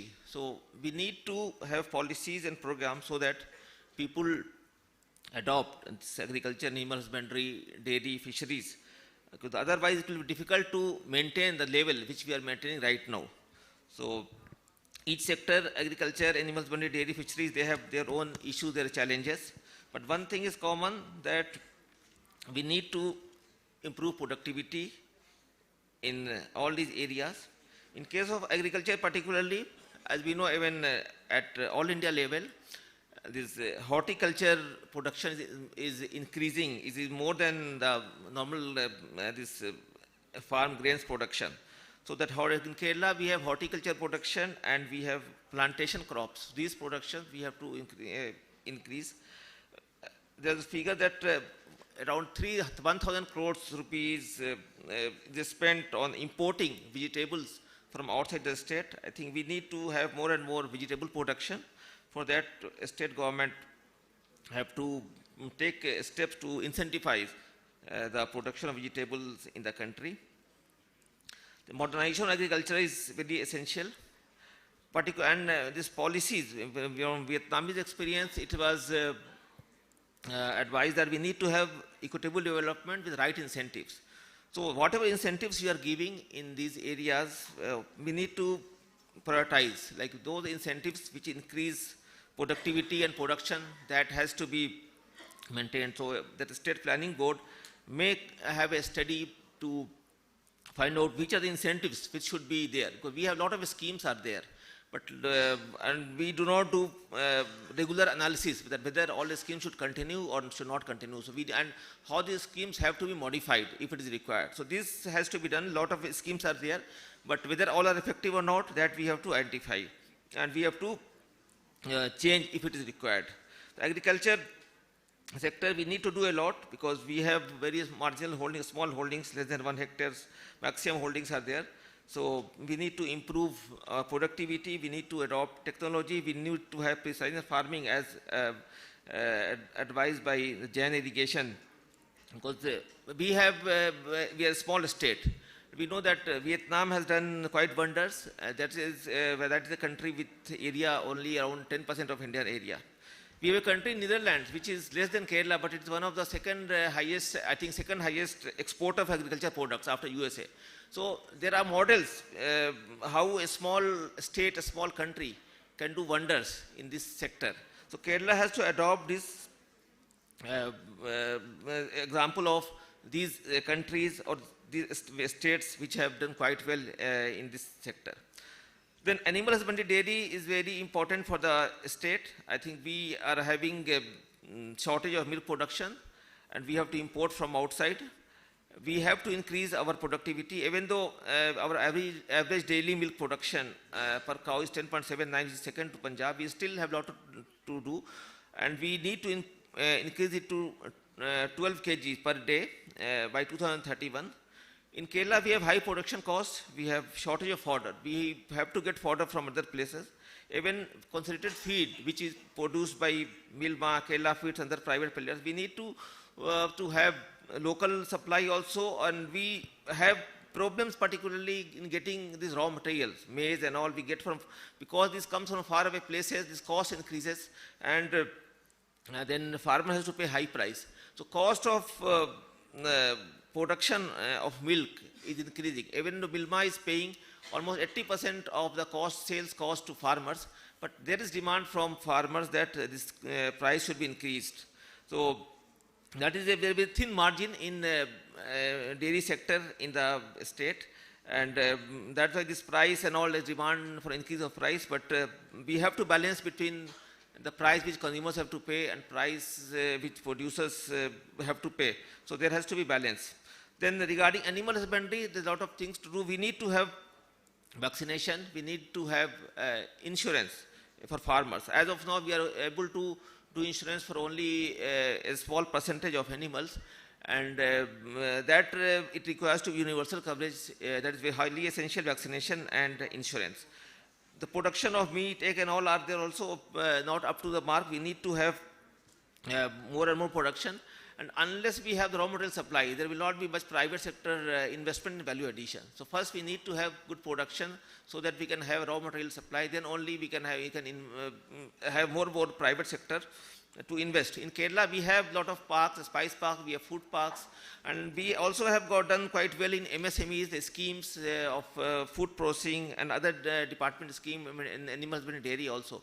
But we need to have more and more, involve more and more people in this sector. We need to invite the youth that they should participate in various schemes. They should join this sector, because in future, unless the youth of the state are involved, it will be difficult to maintain this level which we are having. In case of fisheries also, there are a lot of challenges. Kerala has we have all the about 600 kilometer plus sea coast. We have MPDAM, Government of India Agency for Promotion of Export. So seafood export have been good income, but there are a lot of international issues. There have been non-tariff barriers, quality issues and all. And Mr. Raghavan told that because of issue of raw material, a lot of industry shifted to Andhra Pradesh. So we need to have good supply of raw material, regular, and we need to have maintain quality, because very sensitive area of these marine products. And also we need to see that from West there are a lot of rejections. So we need to have fisheries is very important for the state, because so many people are dependent on that. Government is doing a lot in this case, but more needs to be done.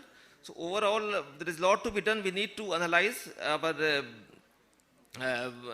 existing performance, and future policy and programs we need to design on the basis of the inputs which are received in this seminar today. So next 5 years, 5 years not much of time. We need to get off and start implementing as soon as possible, so that we can achieve our targets by 2031. So I will conclude my speech. I will thank Planning Board, all speakers, everyone, all of you who have joined here for your patience and your participation in this seminar. Thank you. ഒരു ചോദ്യം മാത്രമേ ഇവിടെ ഉണ്ടായിരുന്നു. ശ്രീ അബ്ദുൽ നാസർ അതിന് മറുപടി പറയും.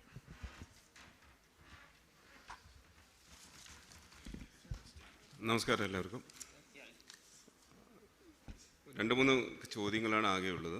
ഒന്ന്, Inter departmental coordination ഇത് പ്രോജക്റ്റ് ബേസ്ഡ് ആണോ, ഇന്റർ ഡിപ്പാർട്ട്മെന്റൽ കോർഡിനേഷൻ ആണോ നമുക്ക് ചെയ്യുന്നത്? നമ്മൾ ഇന്റർ ഡിപ്പാർട്ട്മെന്റൽ കോർഡിനേഷൻ ഉണ്ട്, പ്രോജക്റ്റ് ഉണ്ട്, എല്ലാം നമ്മുടെ ഫിഷറീസ് ഡിപ്പാർട്ട്മെൻറ്റിൻ്റെ അണ്ടറിൽ വളരെ കൃത്യമായിട്ട് നടത്തുന്നുണ്ട്.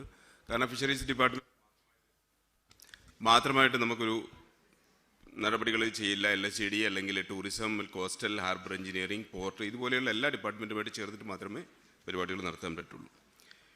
പിന്നീടുള്ളത് രണ്ടാമത്തെ ക്വസ്റ്റ്യൻസ്, പിന്നെ ഈ ഹാർബർ എഞ്ചിനീയറിംഗ് ഡിപ്പാർട്ട്മെൻറ്റിൽ നമുക്ക് ഈ ലാൻഡുകൾ ഉപയോഗപ്പെടുത്തിക്കൊണ്ട് പുതിയ പ്രൊജക്റ്റുകൾ ചെയ്യാൻ പറ്റുള്ളൂ. നമ്മൾ ഹാർബർ എഞ്ചിനീയറിംഗ് ഡിപ്പാർട്ട്മെൻറ്റുമായിട്ട് ബന്ധപ്പെട്ട് ലാൻഡുകൾ ഉപയോഗപ്പെടുത്തിക്കൊണ്ടാണ് പല പ്രോജക്റ്റുകളും ചെയ്യുന്നത്. കൂടുതൽ ഇപ്പം പുതിയ ഹാർബർ, സ്മാർട്ട് ഹാർബർ ഡെവലപ്മെൻറ്റ് പ്രോജക്റ്റുകൾ ഒരുപാട് കാര്യങ്ങൾ വരുന്നുണ്ട്. പിന്നെ നേരത്തെ സൂചിപ്പിച്ചതുപോലെ മൈക്രോഫെഡ് പിന്നെ ഫിഷിങ്ങിൻ്റെ അതിൽ ഇപ്പോൾ ലാൻഡ് ആൻഡ് ഫിഷിങ്ങുമായിട്ട് ബന്ധപ്പെട്ട പുതിയ പ്രോജക്റ്റ് ആദ്യമായിട്ട് പിന്നെ നമ്മൾ ചെയ്യാൻ പോകുന്നുണ്ട്. അതുപോലെ തന്നെ ഡീപ് സീ ഫിഷിംഗ് ഏരിയയിലും പുതിയ പ്രോജക്റ്റുകൾ പിന്നെ 2031 വിഷൻ്റെ ഭാഗമായിട്ട് നമ്മൾ ഈ വർഷം തന്നെ സ്റ്റാർട്ട് ചെയ്യുകയാണ്. അതുപോലെ തന്നെ sea cage, marine cage culture, seaweed culture, ഇതൊക്കെ കേരളത്തിന് ഇതുവരെ സ്റ്റാർട്ട് ചെയ്യാത്ത കുറേ പ്രോജക്റ്റുകളാണ്. അതൊക്കെ ഈ വർഷം മുതൽ സ്റ്റാർട്ട് ചെയ്യാനുള്ള നടപടികൾ ഓൾറെഡി ആയിട്ടുണ്ട്. അതേപോലെ തന്നെ പുതിയ പിന്നെ ഏറ്റവും നൂതനമായി ആൾക്കാർ ഓർണമെൻ്റൽ ഫിഷിംഗ് ഏരിയയിലേക്ക് വന്നുകൊണ്ടിരിക്കുക. ഓർണമെൻ്റൽ ഫിഷിംഗ് ഏരിയയിൽ ഒരുപാട് മാർക്കറ്റുണ്ട്. ആ ഏരിയയിലേക്കും പുതിയ പിന്നെ ലാവണങ്ങൾ ഫിഷറീസ് ഡിപ്പാർട്ട്മെൻറ്റും ഫിഷറീസ് സെക്ടറും തേടിക്കൊണ്ടിരിക്കുന്നുണ്ട്. പിന്നെ വളരെ കുറഞ്ഞ സമയത്തിൽ, ഇനി വളരെ വൈകിയ സമയത്ത് ഇനി കൂടുതൽ വിശദീകരിക്കുന്നില്ല. എല്ലാവർക്കും നന്ദി, നമസ്കാരം.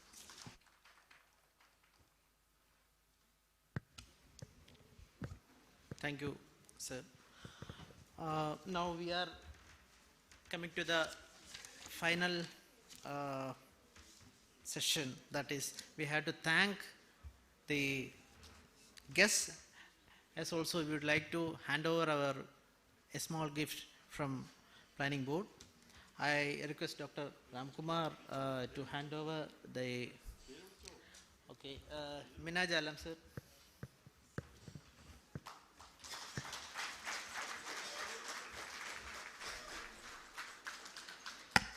Shri Abdul Nasser,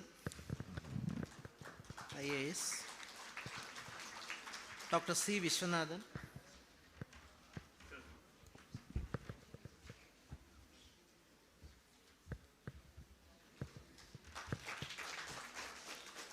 Dr. P. Soman,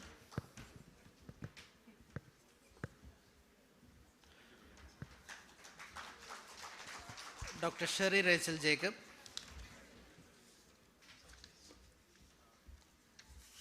and Dr. and Sri Arjun from Muraliya.